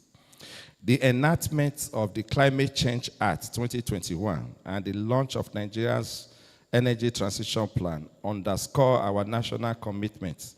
The Petroleum Industry Act 2021 also provides a robust framework to enhance efficiency, effectiveness, and sustainability within the sector. Aligned with NIPET's visions to promote responsible exploitation of petroleum resources. Notably, our focus on gas as a transition fuel aligns with global sustainability goals while ensuring Nigeria's economic resilience. The NUPRC is committed to sustainable resource management to boost Nigeria's national energy security, ensure operational efficiency, and contribute meaningfully to the country's decarbonization goals. Our strategic agenda includes the recent establishment of the Energy Transition and Carbon Monetization Division within our Development and Production Directorate, tasked with spearheading our Sustainable Energy Initiative. This division operates under a structured regulatory framework based on 7 thematic pillars. And what are these pillars? The first one is natural gas shifts, accelerating natural gas development as a transition fuel and enhancing its utilization for domestic and industrial applications. Prof has also highlighted some of those big ticket projects in her presentation. The second one is zero routine gas flaring and methane abatement. Achieving flare reduction through initiatives like the NGFCP, also mentioned, is good for us to know that through this initiative, the Commission has succeeded another initiative, has succeeded in reducing flare percentage from all to about 85 that it used to be. Now we are doing less than 7%. It's good for us to understand that some of these initiatives are being driven and results, we continue to achieve results. Carbon market development. Carbon market development, again, this is a new era, a new area that the country needs to take, bring a lot of awareness into the industry. And presently what we are doing in approving or sanctioning every of our FDP, we must ensure that you have a project that's more decarbonized in your development. The carbon market, working alongside with Africa Carbon Market Initiative, ACMI, to drive emission reduction initiative and create economic opportunity. Technology and innovation, embracing cleaner drilling methods and digital advancement to reduce upstream emission. Then upstream operational efficiency, implementing enhanced operational standard to reduce carbon intensity across exploration and production phases. Developing regulatory incentives to promote sustainable practices and foster climate financing. And then the last, collaboration and risk management. We believe that engaging with stakeholders domestically and internationally to embed best practices and mitigate transition risks will be a way forward. Through these pillars, the NUPRC is not only addressing operational efficiency, but also promoting innovative strategies that align with global environmental, social, and governance standards. The collaborative approach taken with other African oil-producing countries under Africa Petroleum Regulatory Forum enable us to learn from each other's successes and challenges. This regional collaboration enhances Africa's collective capacity to approach energy transition on our terms, fostering resilience and prosperity. We believe that the regulation that we have thrown out all this year in maturing, in regulating our mature upstream space, upstream industry, we believe we can also share all these successes and challenges with other Africa regulators. So we have evolved a platform that is helping us, to navigate that. As we move forward, Nigeria oil and gas industry must remain adaptable, sustainable, and competitive. Our regulatory framework for decarbonization is a foundation upon which we can build an oil and gas sector that not only meets the energy demand of today, but is poised to transition effectively. The NUPRC is dedicated to ensuring that our upstream operation align with national and global objectives, maintaining Nigeria leadership in energy transition while positioning our industry for a sustainable future. In closing, ladies and gentlemen, distinguished guests, our Nigeria's upstream regulator, the NUPRC, remains steadfast in our mission. We are committed to working alongside stakeholders across oil and gas value chain to secure a resilient, sustainable, and prosperous energy future for Nigeria. Together, ladies and gentlemen, let us forge a path that underscores our commitment to environmental stewardship, economic vitality, and the well-being of our future generation. Thank you so much. God bless you.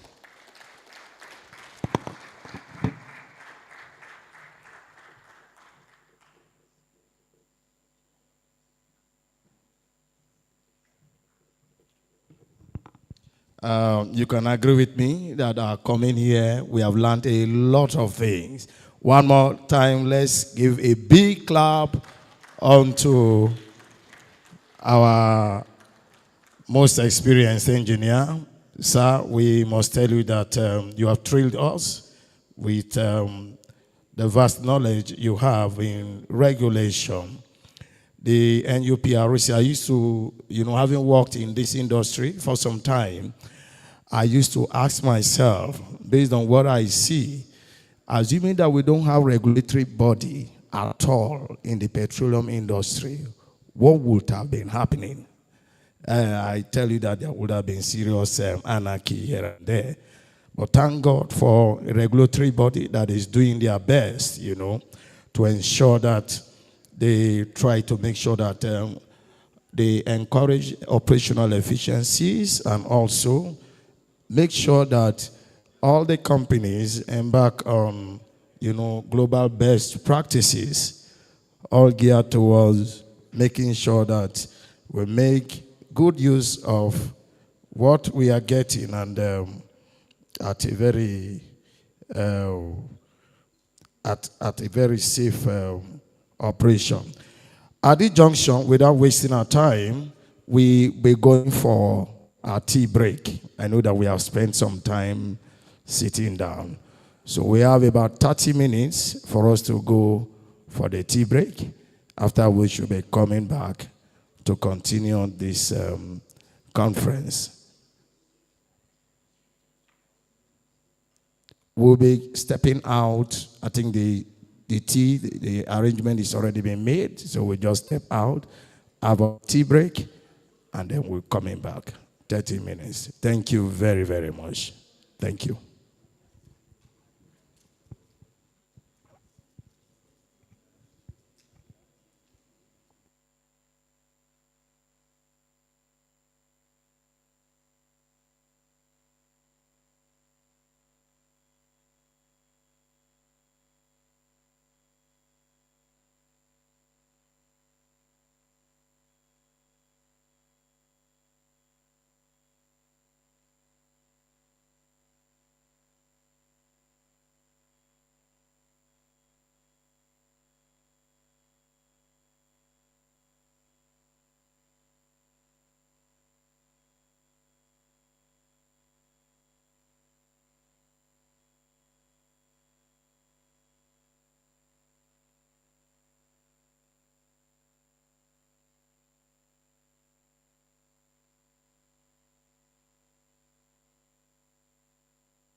Please, the table is set so we can proceed and enjoy ourselves.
through renewable energy integration in the petroleum industry.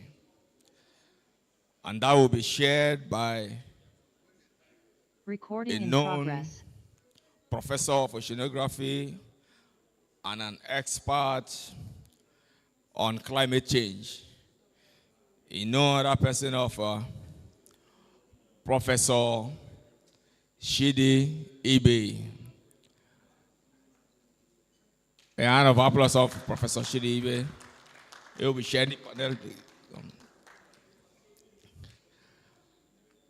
Other members of the panel are in person of Dr. Felix Amiofuri. Please come to the podium. The next on our list is in person of Professor Yinka Omorogbe, SAN. Hello, ma'am.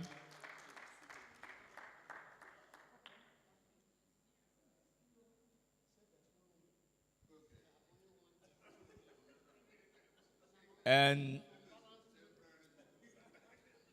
the next person on our list is in person of Dr. Francis Weke.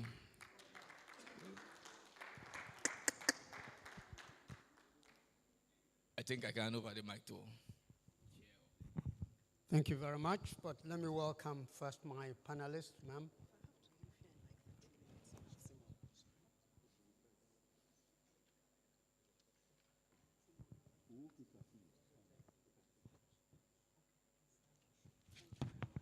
Hello, my good friend. How are you?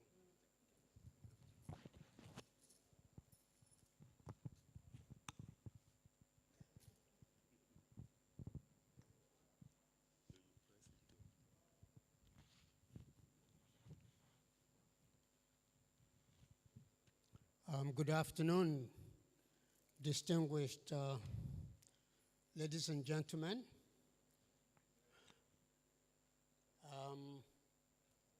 I'm going to sit on existing protocol.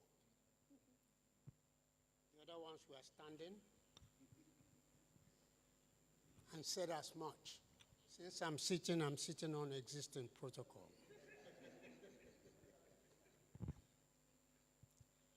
So I wish to thank the Institution of Petroleum Engineers for the privilege to chair this session.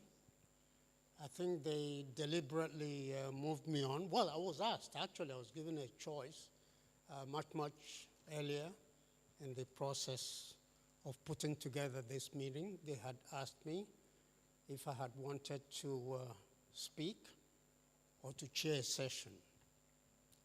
I decided not to put you through another ordeal of a 90-minute speech at last year's outing, but I had too much, in my chest. I had to pour it out, and I said, I think the battle is fought and won, so let me get to a more docile role of being a panel chair. And Shakespeare said, if chance would have you king, why? Chance will crown you. And so, looking at my panel, I'm king. I don't think it will get any better than this, And if you want to contest that opinion, you wait for me in the field after. Yeah. So I have the honor of introducing my panel. I have distinguished Professor of Law, Professor of Energy Law. I decided deliberately to separate the two. Professor of Energy Economics and past president of the Nigerian Association of Energy Economics, Professor Yinka Omorogbe.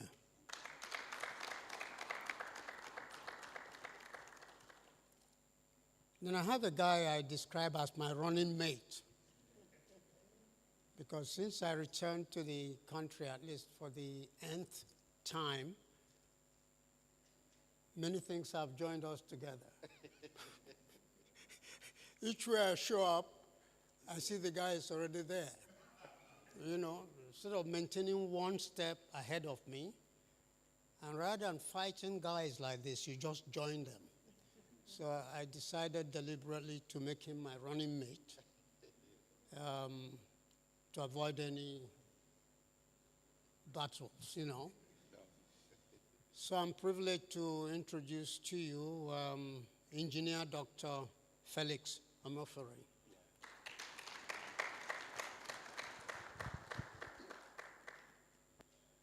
I'm talking about territory. One doesn't get any luckier than having a stalwart,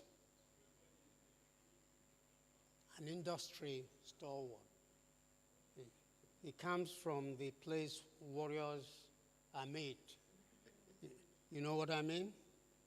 The actual epicenter of Nigerian politics, which is Rivers State. So, but he's an industry stalwart, has been around for quite a while, working for, you know what, any government in power. That's Ajip, isn't it? Which is now Oando. So I'm sure it's a relief for him to get away from the previous classification to a more precise place. So my privilege to introduce Dr. Francis Mweke.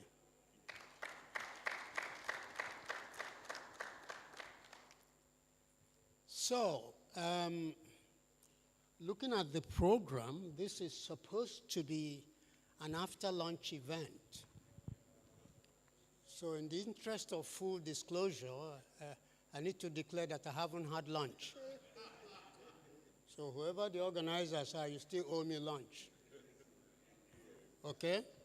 So, okay, so just in case. So we're going to start, and this is, I must confess, one of my favorite topics, because in 2018, since 2018, I have been involved in formulating and then delivering a course known as Energy Security Management at the Nigerian Defense Academy in Kaduna.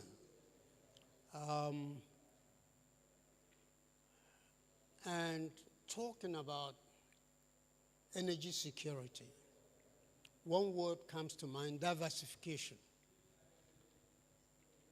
Well, you know, we talk routinely about accessibility, we talk about affordability, then we'll talk about sustainability. But the three rolled together constitute this sphere of energy security.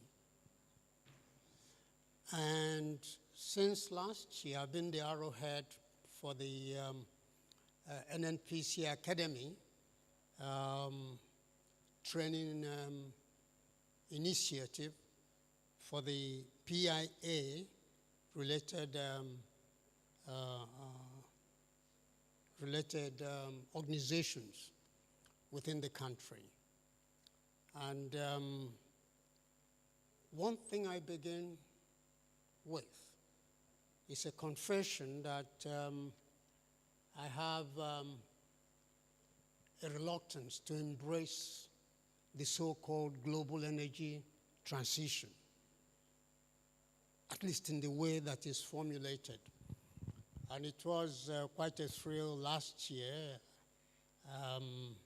Professor Morogbe made me a distinguished, no, what was it? I was guest of honor for your, yes, I'm your fellow. Yeah, you know, They keep hanging these things on me. Um, but yes, I was at a ceremony last year, the annual conference, and I was quite enthused with the speech she made, because she introduced the concept of transitions. You remember that, ma'am? Yeah, and it was quite exhilarating to listen to that kind of perspective coming from the position I hold in talking or considering the issue of the so-called global energy transition.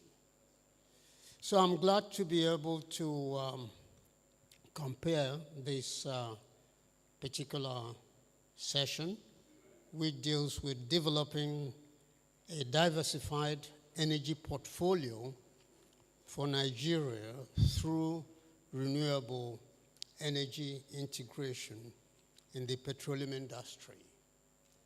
And although I'm right-handed, I have a tendency to start, to my right. But in this particular case, because of the antecedents and because of the particular issue I mentioned last year when she introduced the concept of transitions rather than transition. So I'm going to call on distinguished Professor Yinka Omorogbe to kick off this discussion, the panel discussion. Ma'am, the floor is yours. I know you got to run, but please at least give us some 30 minutes or so before you run, okay? I'm sure, I don't know how they managed to trap you among the so many things happening that will require your expertise normally. But we're glad you're here, honored by your presence. So the floor is yours, ma'am.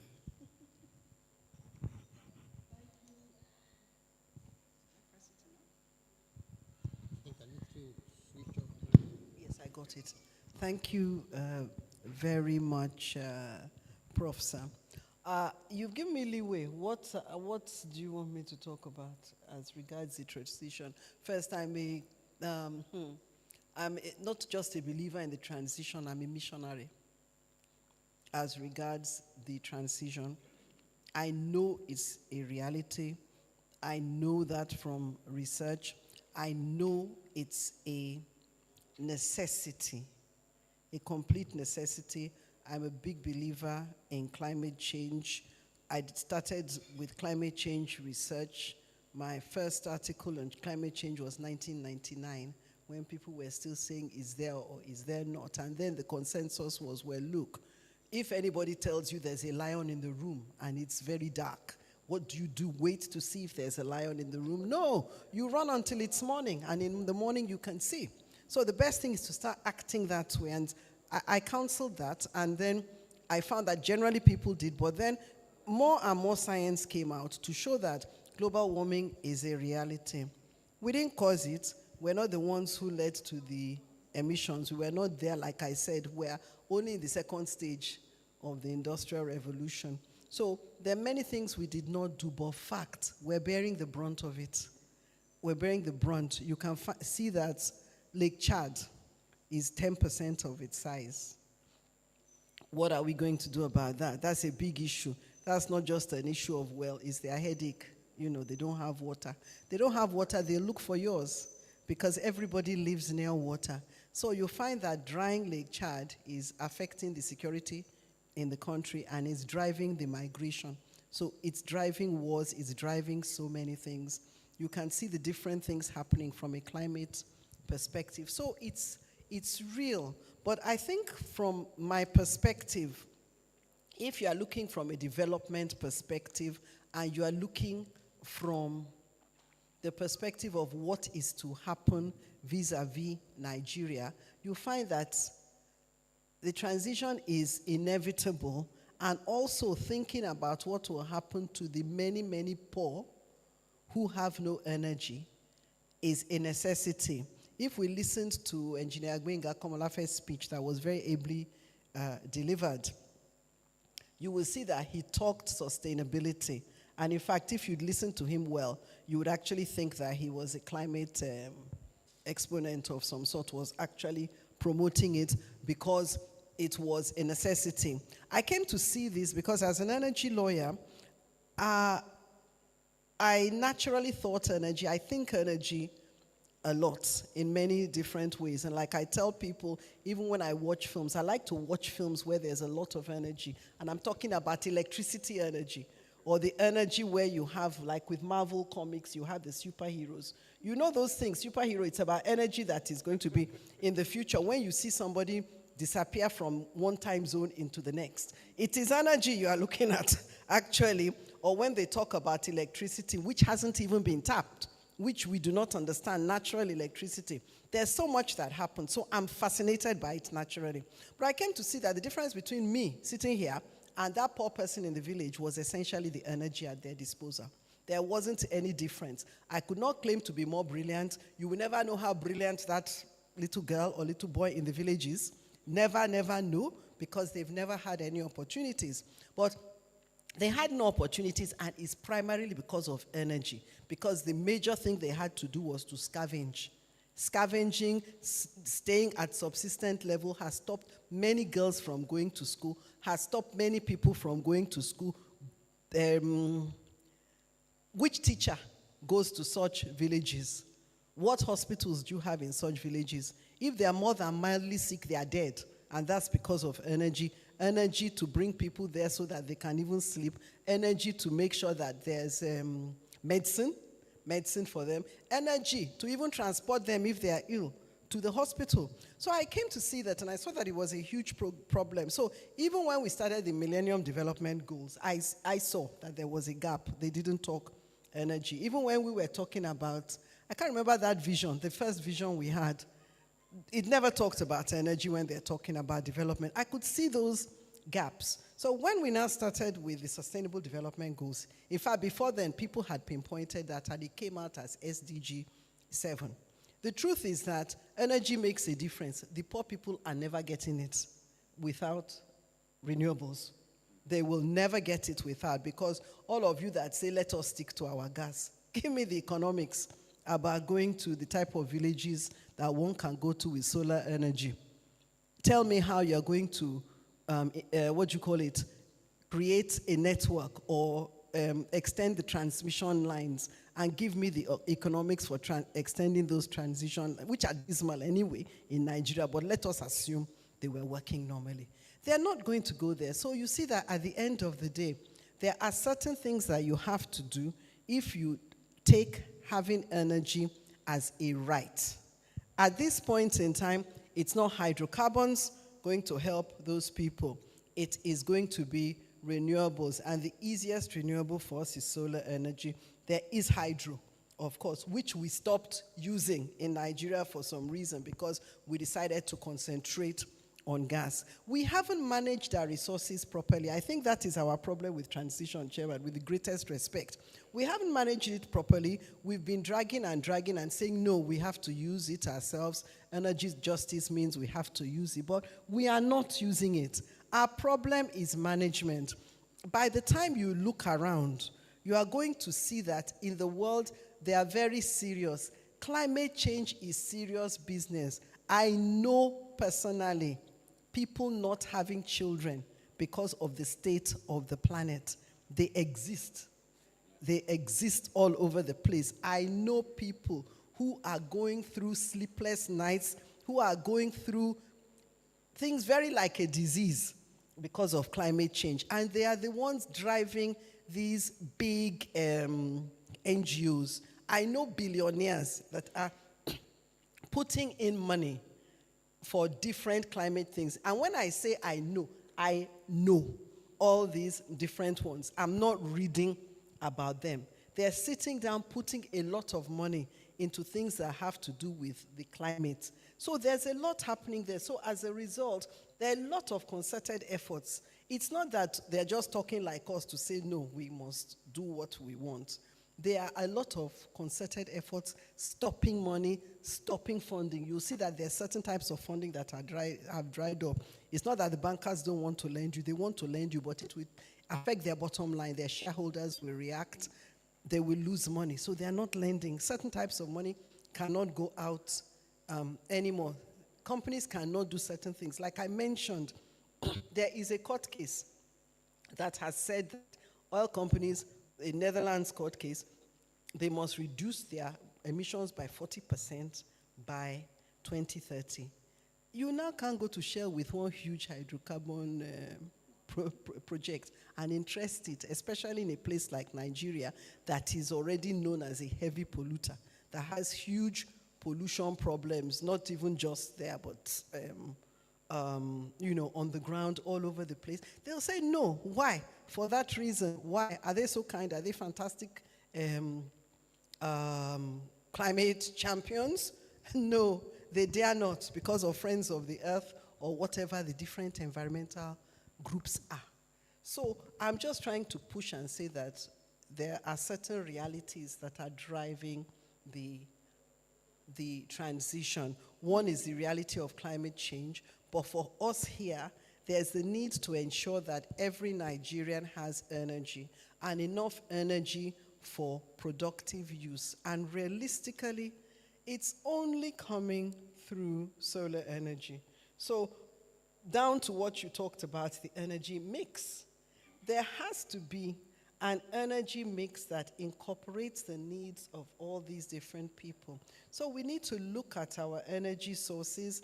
There's a lot. There's biogas. People are already using biogas digesters at its lower level. They can ramp it up. This can be used. Waste to wealth is an enormous opportunity. We have garbage, mountains of garbage all over the place. We have our hydro just lying fallow there. And of course, we have the abundant sun. If there'd been time, in fact, you can all go later, just look at the energy mix of different countries, and you'll see that even the biggest polluters, we like to say, oh, China is still burning coal. It is burning coal, but China has a beautiful mix. And you find that it is using the most appropriate fuel to supply the needs of its citizens. So when we put our citizens first, we truly put Nigeria first, then we can honestly think transition, and we can honestly think in terms of actually managing our industry in a way that benefits everybody. And I really think at the end of the day, it makes good sense in every sense. It makes good climate sense, good environmental sense, good money sense, good science sense to have a good energy mix that incorporates the different types of energy. So, and I'll stop here. Thank you very much. Thank you, ma'am. You will stop here, but not this. Okay. It's not a definite stop, just a break. I failed to mention something important, and that is that we do have these distinguished panel and panelists, but for this purpose, everybody is a panelist. So it's going to be interactive. Once we're done with the headliners, I'm going to throw it open to the floor, so be ready to kick in. You know, you're going to have some fun. So let me go to my running mate, who got inducted to Fellowship of the Emerald Energy Institute the same day, and now they've trapped two of us in the same cage for tomorrow. Now you understand why he's my running mate. You know, they keep trapping us together. So, sir, can you just go large? I don't want to restrict my panelists normally. I just let them go. So just flow with the start that Professor Moroga had given us. Okay, thank you so much, sir, and thank you for the opportunity to be on the panel. I'm also a very strong believer and student of energy transition. I remember in one of our engagements, one of my recommendations is that Nigeria should not deny the facts. It's going to happen. It will happen. It's already happening. Now, how we will play with it, this is 2024, tipping out to 2025. So when we hear 2060, that is 35 years. Some of us may not be alive, but it's a very short time. Year 2000 just got passed, and this is 25 years after year 2000. So I've always challenged, wherever I have the opportunity, that we should not, put it under the carpet, because it's happening. I don't know if anybody saw the recent flash floods in Spain, and that is a daily occurrence.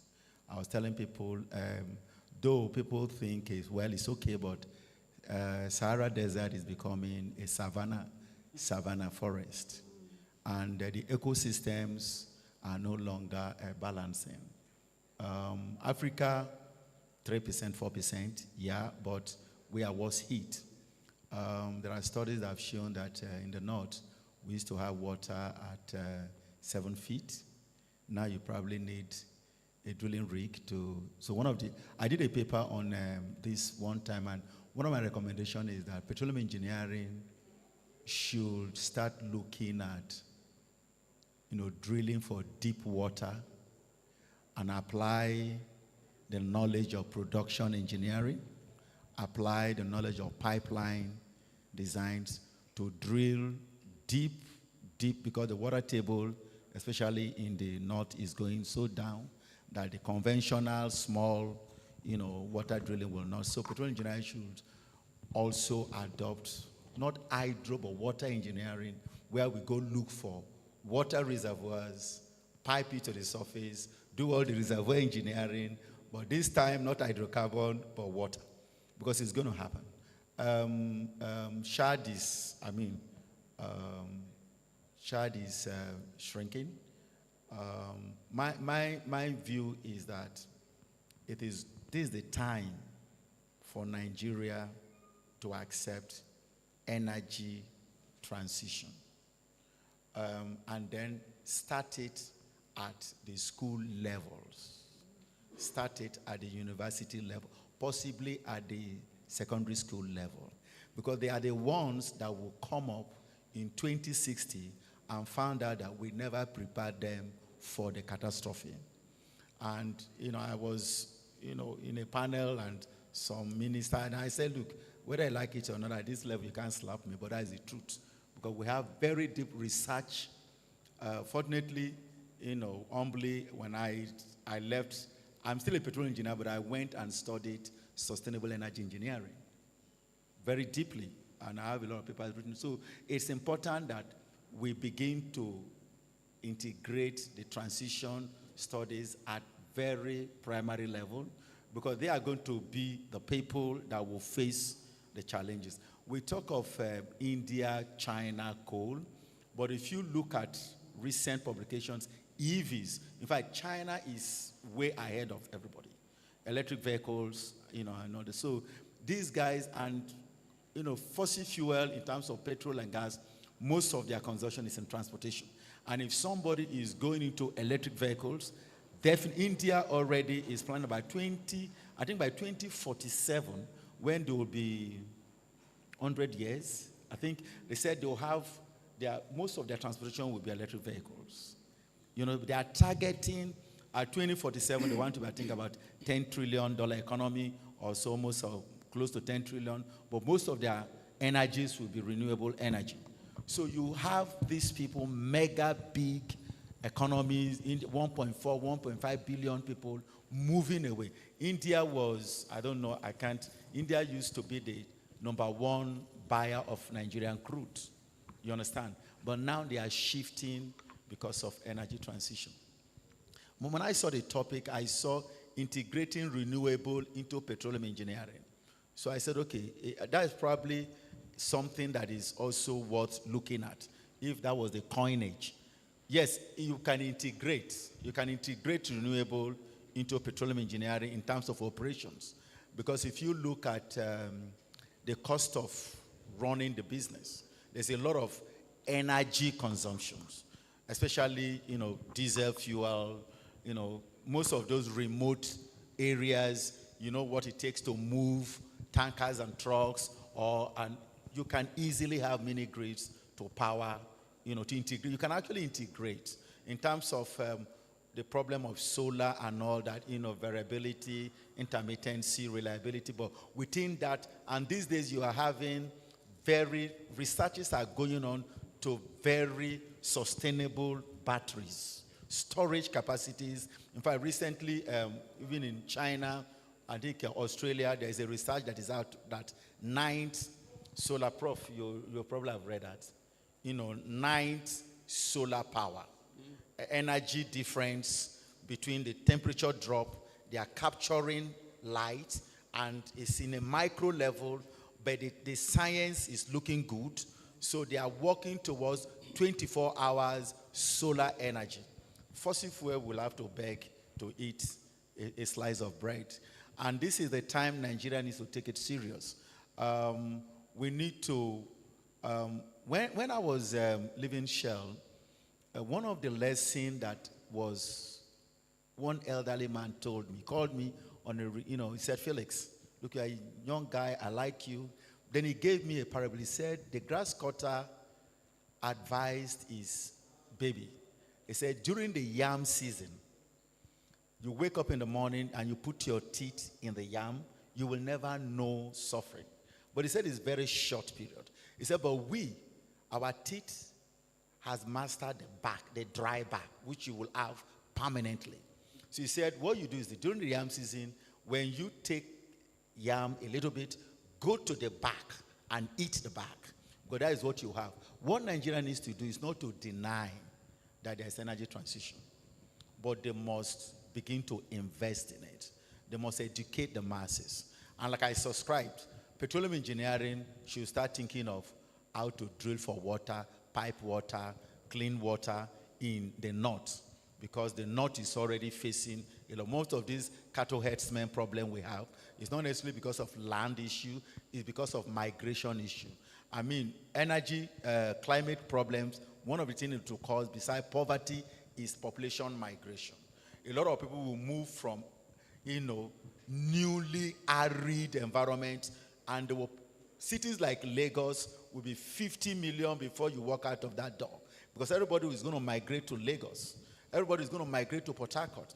And as they are migrating, the sea level is rising. The sea will be pushing them into the lagoon.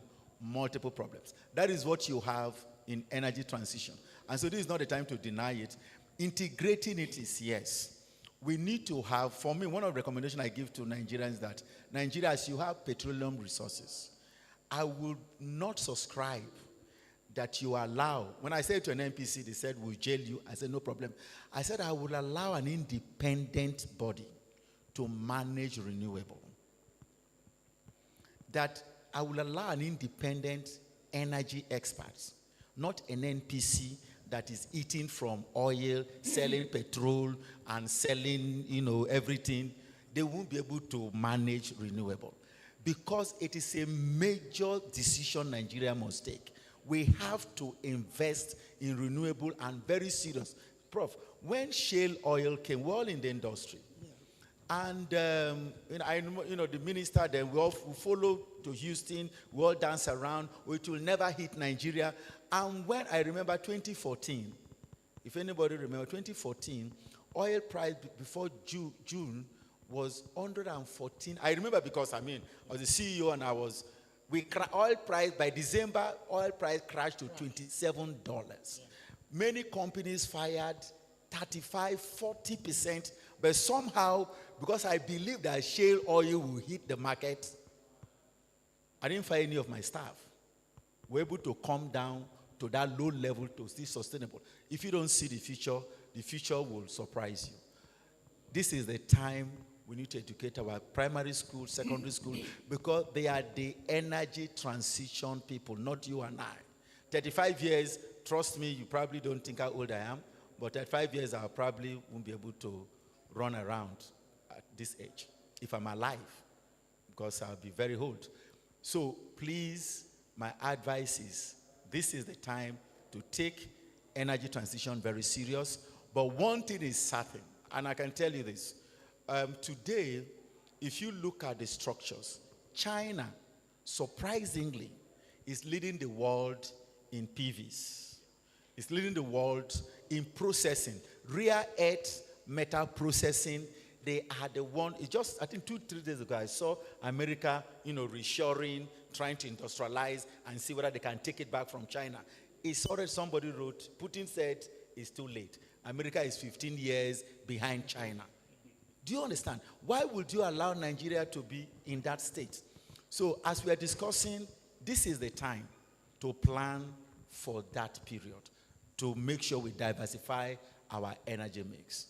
One thing I want to also assure you, and please, I'm a petroleum engineer by training. That is my prof, he knows me. The world cannot. The world cannot do away with oil and gas by switching off and off. One of the things that they are still battling is renewable petrochemicals. They are battling on replacing petrochemical from renewable sources. And it's a deep research. So they are struggling. They call it, most of these unabated energy sources. They are struggling to manage it together. They forecasted 2100, but I see oil running beyond that. But that should not make Nigeria to think we will have oil whenever we want it. It will be a price to sell 1 barrel of oil when the gavel comes on the judgment table. Thank you, Prof. Thank you very much. Thank you very much, Felix. Again, for you, it's just a temporary stop. So you catch your breath, and because I know there's so much to offload from where the first batch came from. So get ready. I did confess to having some problems about the concept of the whole notion of the global energy transition. And maybe that's a spillover from being involved in the very early beginnings of the discussions about climate change. If you look at my 1994 book, published by UNEP, on climate change and the implications, you will see some of the figures compared to present knowledge, quite exaggerated, that will have driven the world like over the age if we had embraced them 100% at that particular time. But the folly, of course, will be the reverse, which is what you're preaching, to say, oh, because there might be exaggerations, or like Yinka said, if you're in a dark room and they tell you there's a lion, the thing is not to wait to find out. You run first, and when you have the privilege of light or daylight, you can then confirm or not, but you're alive at least to do that. So that's called the precautionary principle. Now, much of those earlier discussions were driven by enthusiasm mixed with knowledge. And I remember the proponents of 0, 0. Now we're talking about net zero. Then they were talking about 0, 0. The Norwegians, the Danish, and they have that luxury to talk about those ideals. But do we, in a continent like Africa, which is energy poor, and manage to have some resources that assure us some level of independence in energy? Do we have that luxury to shoot for that ideal as originally painted?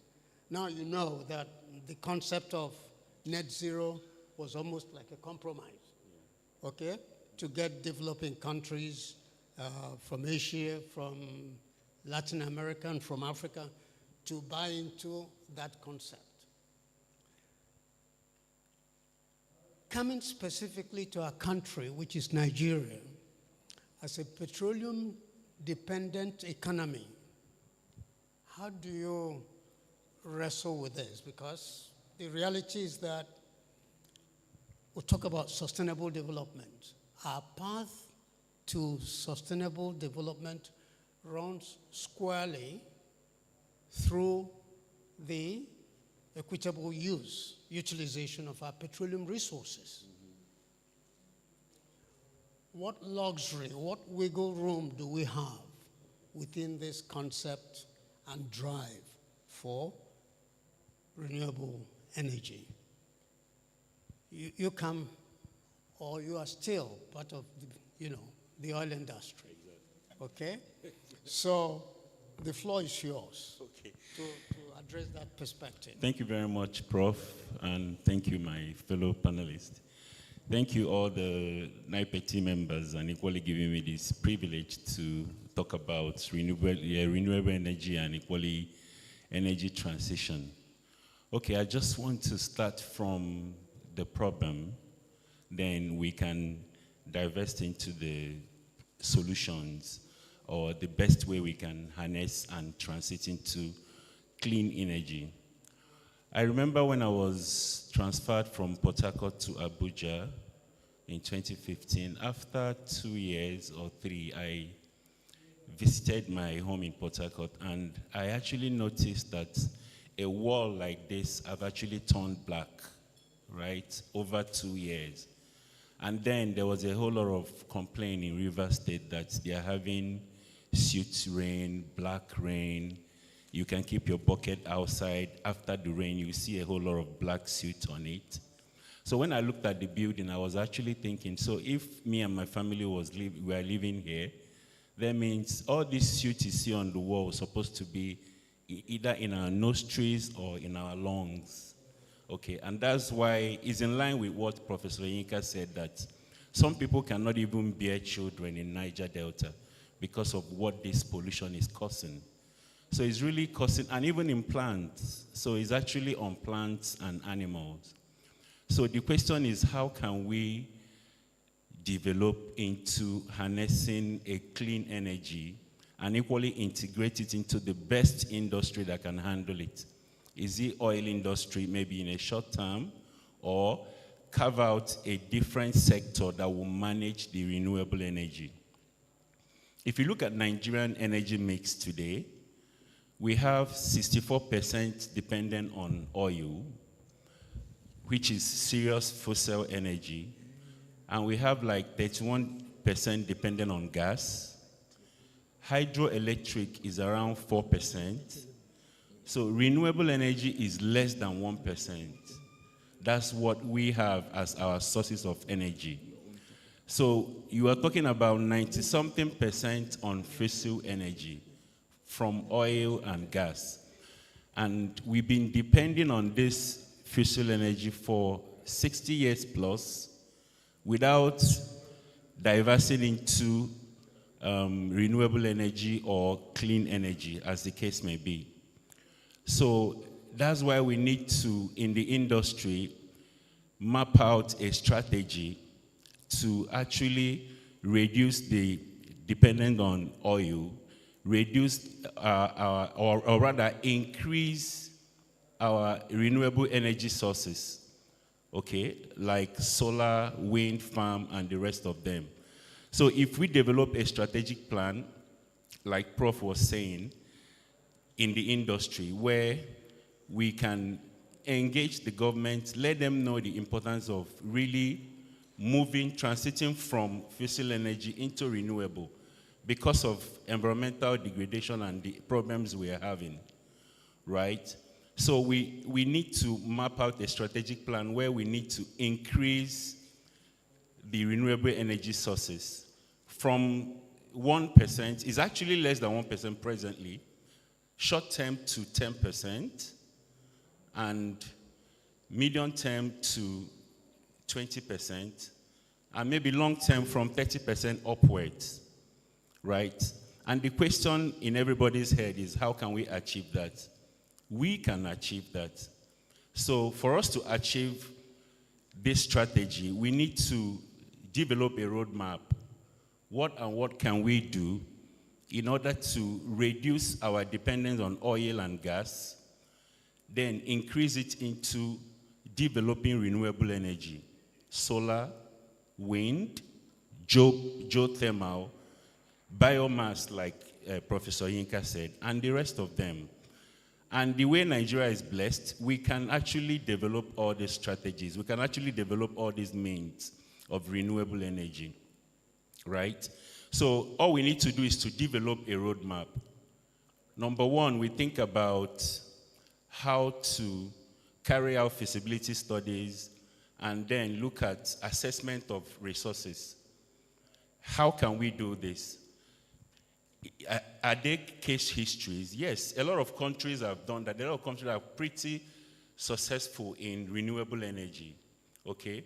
A country like Sweden have moved from coal to gas, gas to wind. So now they are actually getting their electricity through wind. They have a lot of wind farms and a whole lot of wind-driven turbines that actually generate electricity.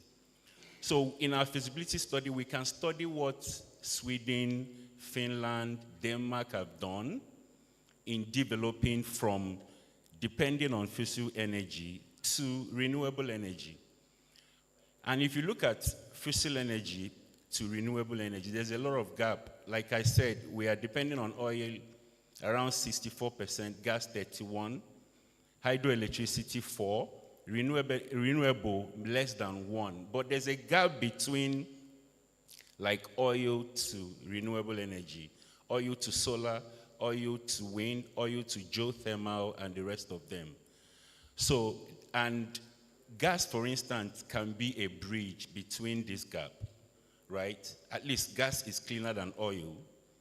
So we can equally increase our approach to gas by doing and carrying out a whole lot of gas utilization, gas generating electricity, and the rest of them in country, so that we can drop that 64% dependent on oil, increase that of gas, and then take it down to renewable. That's bridging that gap and equally increasing a clean source of clean energy. So if you look at that feasibility study and assessment of the resources as one of the roadmap, then you look at sensitizing the community, the citizens, the public about it, because we are used to diesel, we are used to fuel and the rest of them. So, but they need to know. Now, the federal government have started empowering local governments, right? So it's important for us to drive it down to our local governments that we need to develop a solar farm that can power the villages. We need to develop a wind farm. They are expensive, but the government can come in, okay? A whole lot of people are using solar in their homes, but solar is still expensive. But government can come in and say, okay, we waive all the custom duties, all the import duties on solar equipment, so that they can subsidize solar equipment and equally help people to install solar. That's renewable and that's equally clean energy, right? Let's talk about geothermal. Nigeria is blessed with a whole lot of reservoirs of geothermal sources. Up there in the north, at the middle belt, and equally down to the south. And we can actually deploy the same technology we are using to drill for oil. In drilling for this steam, because this steam that is at the subsurface can be produced and actually be used to power turbines that can generate electricity. So here we don't need to deploy any technology or import everything. We have it already. We've practiced this for over 50 years. So we're going to deploy the same technology we are using to drilling for oil and gas, to drill for geothermal steam or geothermal hot water that can run our rotating equipment and generate electricity. Okay? So imagine we are having geothermal stations like Axis of Adamawa, Bauchi, Gombe have a whole lot of deposits of geothermal sources. Okay? So we can do a whole lot of installation. And the good thing about geothermal vis-a-vis solar, geothermal runs for 24 hours, while solar actually is an issue of, okay, during the day, it absorbs a whole lot of energy, but in the night, the energy keeps dropping. During the rainy season, you have less solar energy to compare with the dry weather or the hot weather. So, but geothermal that we are not looking at is more sustainable to compare with even solar. And equally down the south. So there should be geothermal stations scattered in Nigeria that can help us out, even this electricity we are suffering. We are depending on hydroelectric, we are depending on IPPs that are using same fossil energy, and they are causing a whole lot of pollution. When you talk about geothermal, we don't even need to go far. Kenya, as an African country, have done so much on geothermal. They are generating a whole lot of electricity through geothermal. They have a whole lot of geothermal stations in Kenya. We can understudy, we can copy, and like a sister African company, and develop as they are doing. So this is what we need to do. Then integration, when you talk about integration, there's a need to have a short-term, mid-term, and equally a long-term plan. Because oil industries have been here for over 60 years, short-term is to integrate into the oil industry because, for instance, I mentioned geothermal. For us to drill for this steam that will power our turbine that will generate electricity, we need to deploy the same technology we've been using in the industry for over 60 years. So the best candidate that can handle this integration is oil industry for a short term. Then mid-term, long-term, I'll agree with my brother here that said, okay, we really need to carve it out. Yes, because instead of leaving it in the hands of NNPC, NUPRC, NMDPRA, the best bet is to carve out a separate section or a separate parastatal that will handle renewable energy. Okay, but for short term, it has to be integrated into the oil industry so that we will use the same technology. Oil industry for over 50 years has been using rotating equipment, which is those turbines, compressors we're talking about, that we will use, like in a case of geothermal, to generate electricity. So short term, we'll get it into the oil industry and give it like a certain time, 5 years, 10 years, and then move into a separate section, maybe where you can equally carve out people with such industrial experience to man renewable. So with that, it becomes a roadmap where we can actually transit from fossil energy into renewable and have a clean environment and equally develop our economy. GDP will be enhanced, there will be job creation, there will be energy security, and the rest of them. Thank you. Thank you very much.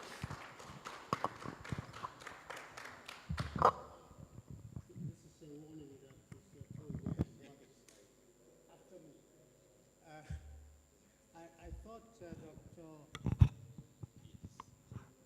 I thought, Francis, that you should have mentioned something that has united us in the last 1 year, which is geothermal energy through a different process than what we know now. That I sent you a thesis which I had supervised at the University of Port Harcourt when I returned, looking at temperatures downhole. And with the multiplicity of wells, particularly abandoned wells now, even the operating ones, the possibility is there to tap into a source. And if you use the binary system, which which has been, tried out elsewhere, the potential is there. If you look at a study done by Avovo, Solomon Avovo, published in AAPG in 1978, you see these downhole profiles. And as the country is moving inland into even, more magmatic territory, you find that the downhole temperatures will be quite elevated. And so the potential is there to turn to this binary system of geothermal energy generation and make that one of the mainstays in the renewable sphere. Okay. My other problem with renewable energy as being touted is that much of it at the moment is nascent technology. The two most promising sources of renewable energy, which are solar and wind, are bogged down by problems of intermittency. You mentioned the progress in China now talking about night solar, but the handicap there is the scalability. In the laboratory, almost anything is possible. You can get into laboratory and demonstrate the feasibility. Now, when you then want to turn it into reality, that's where the problems become quite enhanced. So scalability is still a problem in terms of the renewables. So are we not safer as a petroleum-dependent economy to hang on to what we've mastered and and underpinned by resources that are with us in situ, and then try to the extent possible integrate renewable as the technology gets, evolved. Not to be hassled or harried at this initial stage where this is still, or much of it is still nascent technology, and to depend, and this is where the model he's proposing, within the oil industry for a little while before it goes independent. But I would like you to develop that concept of a different developmental pathway for renewable energy integration into the energy mix of the country. Yeah, I think I'll be brief. Thank you so much.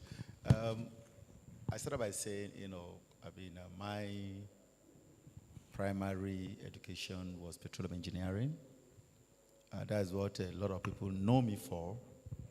But somewhere I went to study energy engineering, sustainable energy engineering. And today I am a hybrid. So I'm able to manage the interface. Actually, my thesis was on energy transition on a petroleum-dependent economy. Nigeria is a case study. I can. Yeah, so you see, so I did a little bit of work on the transition and integration. And that is why I say that it's best to start it at the school level. Because, I would not have known what I know today and contribute except that I went to study it. Now the technology, the research, the production, the operations needs to be a long-term, you understand? Renewable, of course, it takes about 10, some 16 years to get a rare earth metal from survey exploration to battery or to EV or to, you understand? So it takes a long time. I did a paper on Nigeria and, rare earth solid mineral economy, part of the transition. And I was recommending that, listen, we have a lot of solid mineral. This is the time to see how long it will take, which is what China is doing. How long will it take to start processing, finding out the kind of solid mineral we have, explore, and then start mining we don't have processing. Start thinking of how to process. Today, globally, China has almost 70% of the processing capacity of rare earth minerals on Earth. So these are things that I think that we need to start inducting at the school level. You understand? And then start looking at building the technology, industrialize ourselves around it. I'm not, up till this morning, as a petroleum engineer, I have foundation, I do not see oil disappearing. It will never disappear. But it will be cleaner. Yeah.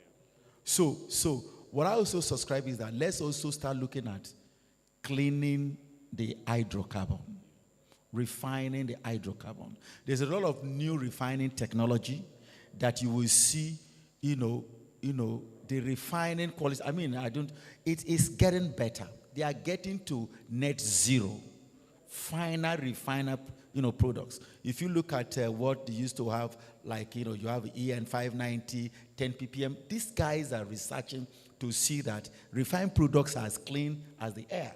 So that is what I think Nigeria should start with. Because there's a lot of volumes of literature, volumes of technology, industrialization. If you look at China, little children are pinging all kinds of things. We should start it in Nigeria. That has been my subscription on the transition. Now, in terms of oil and gas, there's a recent paper. I've a recent study that came out about 3 weeks ago that they found out that, I think that is probably, that gas is even more potent than coal. I don't know whether you got it. So there is a big debate in the US. You understand? 2 weeks ago. So I said, wow, these guys are really fighting because of the gas as a transition fuel. Yeah. They are saying you are lying. Better check it again. You understand? So these guys are not relenting. Yeah. But we, Africa, coincidentally, if you look at the Africa patch, hydrocarbon patch, we're increasing. Senegal, Sierra Leone, Mozambique, Tanzania, all of them are becoming hydrocarbon belts. Yeah. So the question is, how do we utilize this? There was an argument. Since Nigeria, you've been producing oil, 1956, your first export, 1958.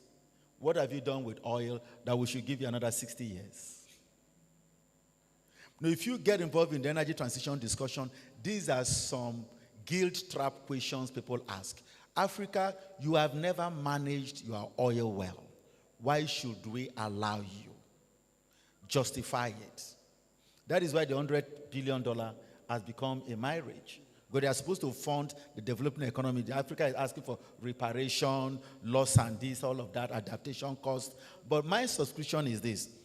We cannot take out oil because oil for now is, the energy is intensive. We need to industrialize. We need to move forward. But we should start thinking of cleaning it. Now, there's something that, Prof, that some of the things that I say is that, number one, I just try to write it down. We have green hydrogen. Some of us know green hydrogen. Europe is investing almost 100% on green hydrogen because it is water. But we have blue and gray hydrogen from natural gas. Now, we can actually, and it's the cost unit is lower. It's just of recent that electricity started coming down. Otherwise, the natural gas hydrogen is way cheaper than the water hydrogen. I've asked ourselves, why don't Nigeria now start looking at, fortunately, NURP says they want to do hydrogen summit. If they invite me, I will show them hydrogen. Because there's a lot of work done on hydrogen. Nigeria now should be, Europe have to go to Egypt to fund an hydrogen hub for Egypt to supply Europe with hydrogen. Yeah, you understand. So I said, you guys are joking. If you look at the hydrogen economy of Africa, Nigeria is at the bottom. The top hydrogen countries, Nigeria is at the bottom. But we can also get hydrogen from natural gas. You understand? So the natural gas that they maintain, that everybody is talking about, we can have hydrogen from it and power our oil. The rig, we can power our rig with hydrogen. We can power a fuel station with hydrogen. We can power a lot of things with hydrogen if we go into hydrogen technology just by our own gas, which is what Europe wants to shut down. But we don't have to shut it down. The oil, carbon capture and all that, CCSU, of course, my subscription is that if, I don't know whether DPR, if you want to drill a land well, a swamp well. Let's say land well. If I'm DPR, I'll tell you, put a farm, a solar farm, and power your rig. When you are leaving, connect the village. And then I will do, they mention about carbon. You know, one of the things about renewable is carbon trading. So we are going to give you your carbon credits. You understand? If you build a solar farm to power your rig, power your flow station, we'll give you carbon credit. When you are moving the rig away and you power the community, we're not going to let you decouple your solar farm. Leave it there and see what happens 10 years. Those are things you can integrate. A lot of electricities, we can run it with either hydrogen or with solar and not using diesel. You understand? So for me, it's not a midnight switch. It is a plan that we need to have.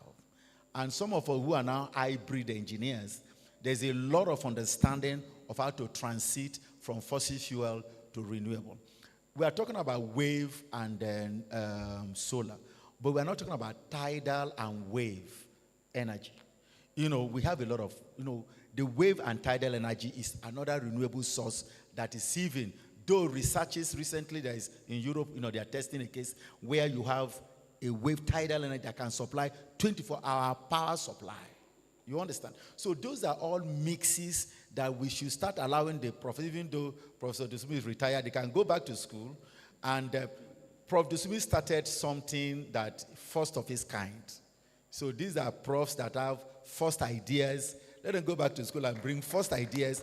In drilling engineering, this prof is first of its kind. You understand? I know that. So there are a lot of things we can do with the combination of the academia, the industry, and government to move this energy transition in a very just and equitable manner so that nobody gets hurt and nobody gets fired. And that has been my recommendation.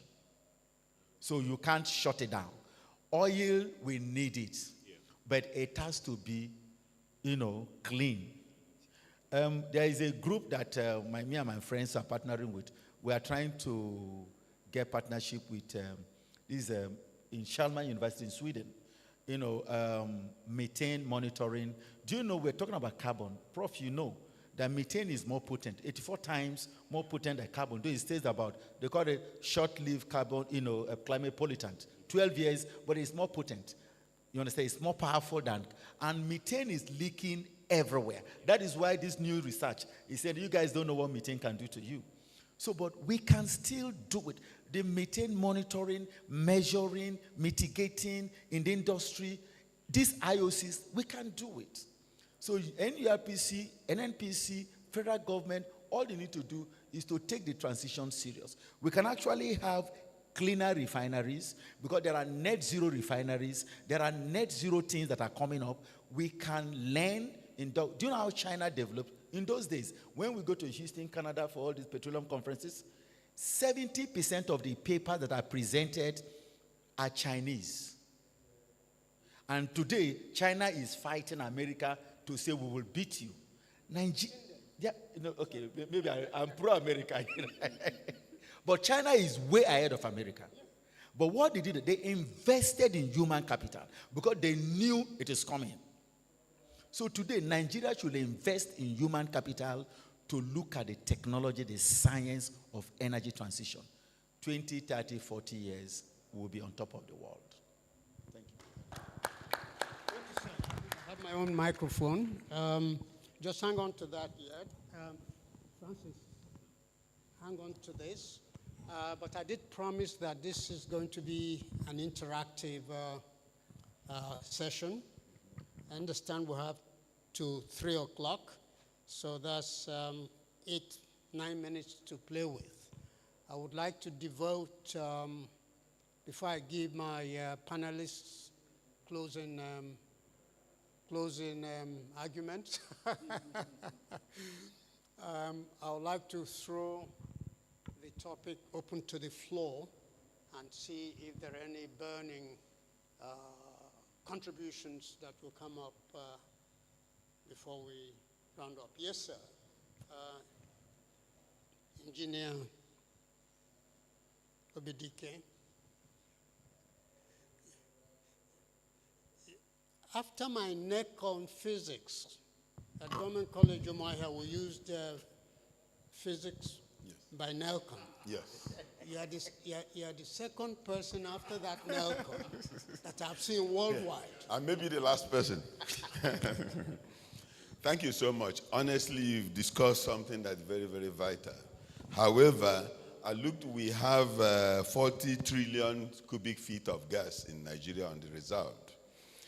We have installed capacity around 13,000 megawatt as of today, installed capacity. But what we can produce today is, the DISCO said they can evacuate is around 4,000. That means there is a gap of evacuation. That's where many villages, many towns do not have light. Before we go into this whole renewal something, the one we have, how do we utilize, we have the gas, we have some installed something, and we are looking for electricity. We are struggling with 2,000, sometimes 3,000 and other. Early this year, I went to Kenya. The biggest thermal company in Kenya is called Kenjin. I was with their MD, we went to the factory. I wanted to find out what the technology is all about. He said, you only be able to produce thermal energy in places that have erosion. You know what they call volcanic erosion. So those active volcanoes will steam the water on top of it. And that means the drill level is low because all the water from the volcanic to that point is hot. And it gives them two things. It gives them the energy. It reduces the volcanic eruption as well because you are removing the pressure from the subsurface. So we went back to all the plants. We visited all the plants on the booth, in their facilities. It's like 10 kilometers. As of today, Kenya is producing 48% of their electricity from thermal plant. Kenyan is producing 75% of the total energy from that. That means Kenya has utilized what they have. I'm coming back to Nigeria. Nigeria have got gas. Are we utilizing it? We are not.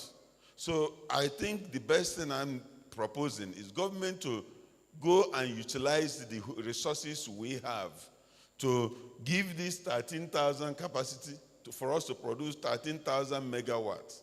If that happens, everywhere will have light, at least for the time being. We've not industrialized yet beyond this.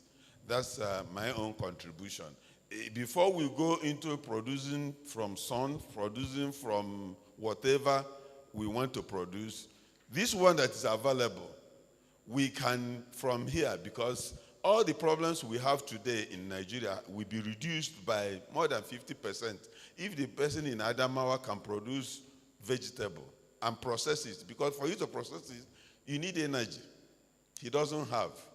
The fisherman in Bayelsa can process his fish to sardine and all that. He doesn't have the energy to do that. People now in hotel, the biggest cost of hotel in Nigeria, 60% is energy. So those are the things that could have come in. Unemployment will reduce by 50% if this 13,000 megawatt is produced in Nigeria today. Thank you. I think that makes eminent sense. Yes, sir. Engineer Uzochukwu? Kenechukwu. Kenechukwu, okay. Thank you very much. You people have done justice to this. I just want to ask a few questions about your value driver. It doesn't seem to rhyme with mine in the sense that rather than looking at financial, industrial aspect of the value to be realized in switching over to renewable, we are not thinking of human life. I think the human life, because life expectancy in Nigeria is in the neighborhood of the 50s, 53, 54, and all these things are traced back to the carbon emitted in the atmosphere and all whatnot. So I want to know, why are we not thinking of that? Because everybody has to shift ground for this to occur. Yes, energy is in occurrence. It comes out, it occurs. It's not as if we just sit down and say, okay, energy it comes. The one we have to start from there to go to the renewables tomorrow. Well, what grounds are we going to shift to be able to address the immediate need? Because I attended some of the, a conference on this, still on this NIPetE that was done in Ibadan in honor of Professor Falade. This same topic was brought about. And one of the things I needed to also chip there was blue carbon is what the Chinese are actually using to utilize carbon. They are producing oil. They are still, because the energy from renewable cannot address their energy demand.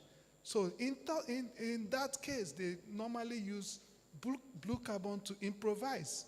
They try to, in the blue carbon process, they try to inject the carbon dioxide down to the seabed to be able to photosynthesize. That's the plants will photosynthesize, and then the fishes will feed fat, and then it improves fishery. So, and it's still another means. So I'm asking, what grounds are we to shift? Because Nigeria problem, or our problems on the renewables, how we address it is different from others. So we have to be solving Nigerian problem rather than global. Thank you. Thank you very much. Thank you very much. Thank you, the panelists, for a great job. But I want to go to the topic, and it talks about diversified energy portfolio for Nigeria through renewable energy integration. My perception is that actually we should be looking at this in terms of using what we have to get what we need, looking at the country. For example, you look at Nigeria, a diverse country. There are different parts of the country with different energy potentials. We have wind, we have solar. Is it not possible to look at comparative advantage from different areas in terms of what we can do? I hear people talk of geothermal. How much survey, how much R&D has gone into knowing which areas actually have capacity to do this? Have we found out how much wind energy is available? So a lot of things are lacking in terms of what we need to do. First is that we can begin to look at these other energy sources as renewable sources. But we also have a time frame in terms of meeting the energy challenge, in terms of climate change and others. Can we look at that time frame during which we are allowed to do this, to use the money we are getting to now bring in the renewable energy such that at the appropriate time, it will be easy to transit. We can be selling the oil to other people who may need it and use the energy that we have internally to be able to propel the economy. I heard him talk about the fact that there's a gap between production, what we have at the production centers, and what is transmitted. The issue has to do with the fact that our TCN does not have capacity to evacuate.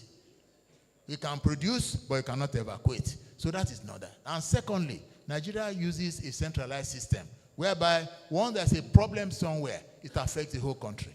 That's why 17 states in the north currently have no power because of this particular problem. These are challenges, and I think we need to address this. First, I think this society should be thinking of what can we bring to the table in terms of R&D, suggesting to government, and I think it should be part of the outcome of this meeting, such that we need to focus on looking at research and development in terms of what are the potentials available. First, secondly, is it possible to look at the time frame in terms of trying to see whether you can now disengage from these fossil fuel to these energy sources? Meanwhile, we can be selling the oil. Instead of us saying, okay, we allow you to continue producing, but don't use it in terms of generation, but sell the oil, sell the gas, and use the RE that's available for those areas that are there. Then he talked about human capacity. That is critical. Do you have the manpower? The schools, are they there to be able to train these people? The lecturers, do they have the knowledge to train? You know, so we need to look going forward. Do we have a plan? Currently, I'm not too sure there's any plan. If there's any plan, maybe somebody can tell us, but there's no plan for capacity. There's no plan for issues of what we need to do, R&D in terms of all this. So all this need to be on the table so that we're not seen to be putting the cart before the horse. Not that after building an LNG plant, we now find that there's no gas to supply the LNG plant. I think that would be a crazy thing to do. Thank you. God bless you. I'm going to deny my panelists the opportunity of closing arguments and give you the floor, sir. Yes, sir. But you know, the session continues during lunch, during tea breaks. Thank you, panelists. Thank you, everybody. Fellows. I'm Dr. Nubel. My argument, it's twofold, so to say. One is going to be in support of our chairman, and the other one will be some kind of recommendation. I want to look at energy mix from both sides, though I am not a proponent of renewable energy per se, as it is projected today. Yeah? It's something that we can look at, but definitely not in the format that is being projected today. And my arguments are as follows. We look at, sorry, just 1 minute. I wrote these things down.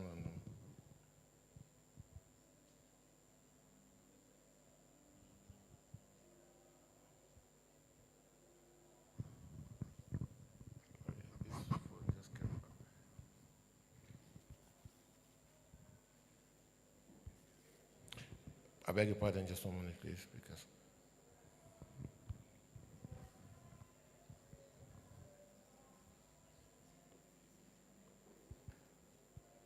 Okay, before I pull it down so that I don't waste our time. Now, first of all, you're looking at renewable energy. Have we sat down and thought of what is required to produce this so-called renewable energy? What are the materials? To produce hydrocarbon, we need rigs, we need to drill, we need to produce the hydrocarbon, we need to process it, we need to emit the gases, and then we just complain about green gas, the ozone layer depletion, carbon emission, blah, blah, blah. What about renewable energies? Have we thought of what is required to get the components required to initiate and drive this renewable energy process? If you go back and look at those processes, we find out that one thing stands out: destructive environmental conditions. The process of extracting the minerals that are required to make materials for instance, your windmills, your thermal processing systems, that process alone is very, very destructive. That is one. What about the geopolitics? A bulk of the minerals required and materials required in the world today to produce things is dependent on China, 70%. Have we looked at the geopolitics involved? Can we look at what is happening right now in Ukraine? Can we see what is happening to the Russians? Because Americans had their money, and then they had problems in Ukraine, and then they locked down their money. Today they cannot access their fund. What if China tomorrow, with the goal of renewable energy, 70% will all go to China, and then China gets up one and say, hey, I'm tired of you guys, I'll lock it down. What happens to you? Over the past 20 years, $20 trillion has been invested in renewable energy, and the needle has only moved 2%. The world still uses 84% fossil fuel to drive itself. So these are things I think we should look at, especially the environmental concerns. Because first of all, what is driving all these arguments? Oh, the environmental is getting bad. Oh, ozone layer is this, ozone layer is that. Most people don't think of the effect of destruction of the ecosystem. What happens when you start going out there, clear bushes, because you need to build solar farms and distort the ecosystem? A lot of people don't know, but for anybody who has knowledge about what they call environmental serialization, you get to understand that. You see those things, you just march and say they are green fungi and kill it. They actually carry you. They carry your weight. Because if they are not there, the grasshoppers can't feed. If the grasshoppers don't feed, the birds can't feed. And if the birds can't feed, you just cascade the effect out until the food chain where the human being is. So they are as important as you and I. My point is simple.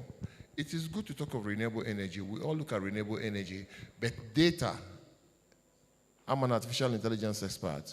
Everybody knows now, data is the new fuel in the world. Do we have data? The answer is a big no. Like my mentor, Professor Dosomu, he actually raised me to, so he can add me to one of his students here. He's my mentor. He taught me, he brought me to the petroleum engineering field. He just mentioned something. Do we have the data? We don't have data. And if you don't have data, what are you going to do? You can do nothing. This whole idea in my thinking, it looks good, but I think it's a Western bias thing. Let us look inward and think of our thing. Thank you. Right, thank you so much. And I think you've ended on a very good note. Before I forget it, before it slips my mind, the impact of geopolitics in all this. Very critical.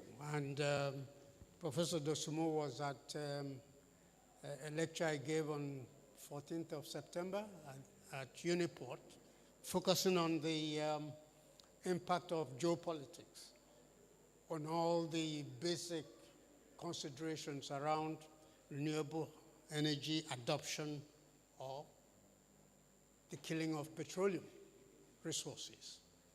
And Wale Dosumu said something which I have always advocated, that you use what you want, what you have, to get to where you want. It's a basic law of, it accords with the first law of nature, self-preservation. Somebody cannot tell you to leave the petroleum resources, that you have at your feet and go for some, no matter how attractive it is. Engineer Felix, Dr. Felix, made mention of hydrogen. So when I talk with the Europeans and they tell me the green hydrogen is the best, I said, says who? Because you don't have the natural gas. So you have to start from water, which is prohibitively expensive compared to blue hydrogen from natural gas. So I don't buy into those globalized concepts. Which brings me to the takeaway from this panel discussion, which is that we need homegrown policies. I think that's what I take from my panelists and from the intervention from the floor, wrapped up beautifully by the last intervener, that we need homegrown policies. And those policies should conform to two basic thrusts. One is solidarity with international thoughts and processes about the global energy transition, because we understand the issues at stake and want to contribute to the extent possible. But secondly, and perhaps the more important in that two-way consideration is responsibility. Responsibility to our staff, because we need the package of goodies summed up as in sustainable development concept. And for us, as I mentioned in the introductory remarks, that path to sustainable development runs squarely through petroleum resources.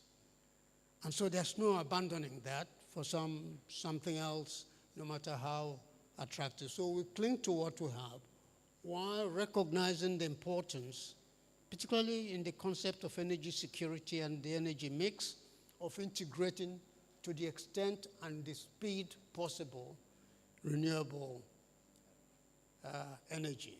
So with this, I think lunch is a renewable energy.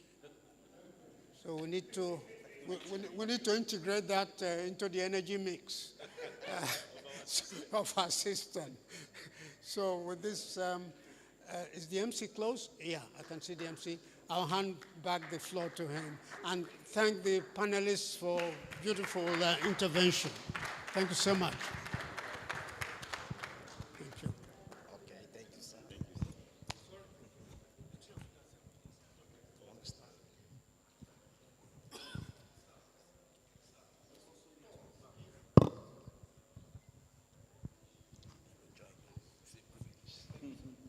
This one will cost you money.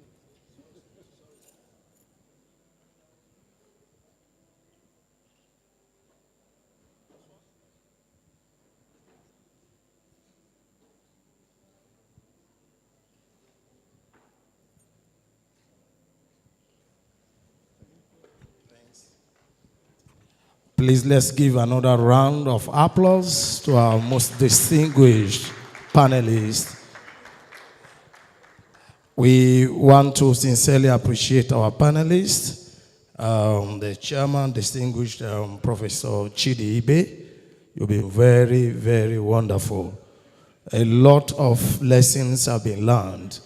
The summary is that everybody is in agreement that renewable energy is the way to go. However, it has to be local. We should also look inward rather than concentrating, with what others are doing outside. I would want to say that there seems to be a lot of talks that have been made on this topic, and there seems to be a kind of gap also between the industry, the academia, and also the government. So I think rising from this conference, there's the need for us to see how, these beautiful ideas to be put together and see how we can harness it and then come up with a model that will make us to start something immediately rather than just keeping it at the level of, comments and talks. Thank you very, very much. Another round of applause for this very wonderful, interesting discussions. It's okay. I think it's our lunch time now. So lunch is ready already. Prof, I've said that lunch is a renewable energy as well. So we'll be going into our lunch. Please, we have meal tickets that have been given to us.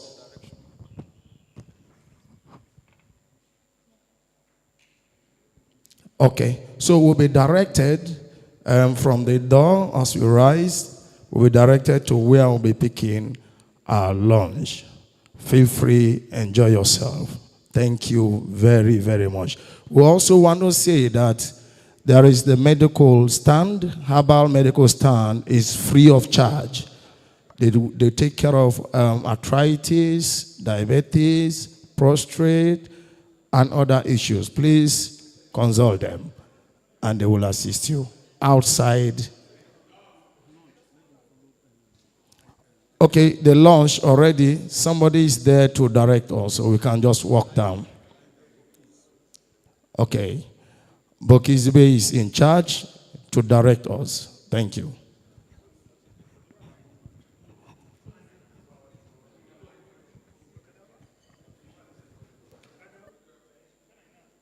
Please, let's thank you, moderator. And please, let's follow the direction because the specific hall for this lunch and ensure that you are with your ticket. I'm not too sure of that.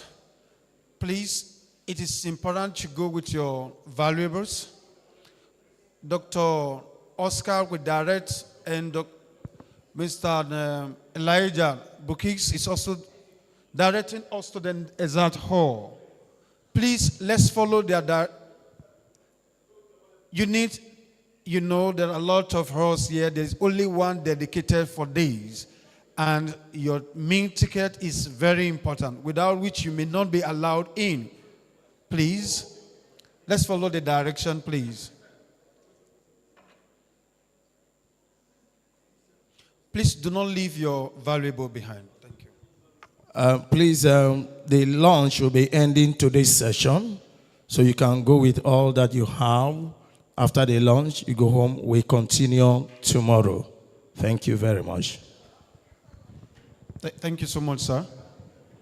Please, let's take note of that information so you can see that there's no need for us to leave any of our valuables behind. Thank you.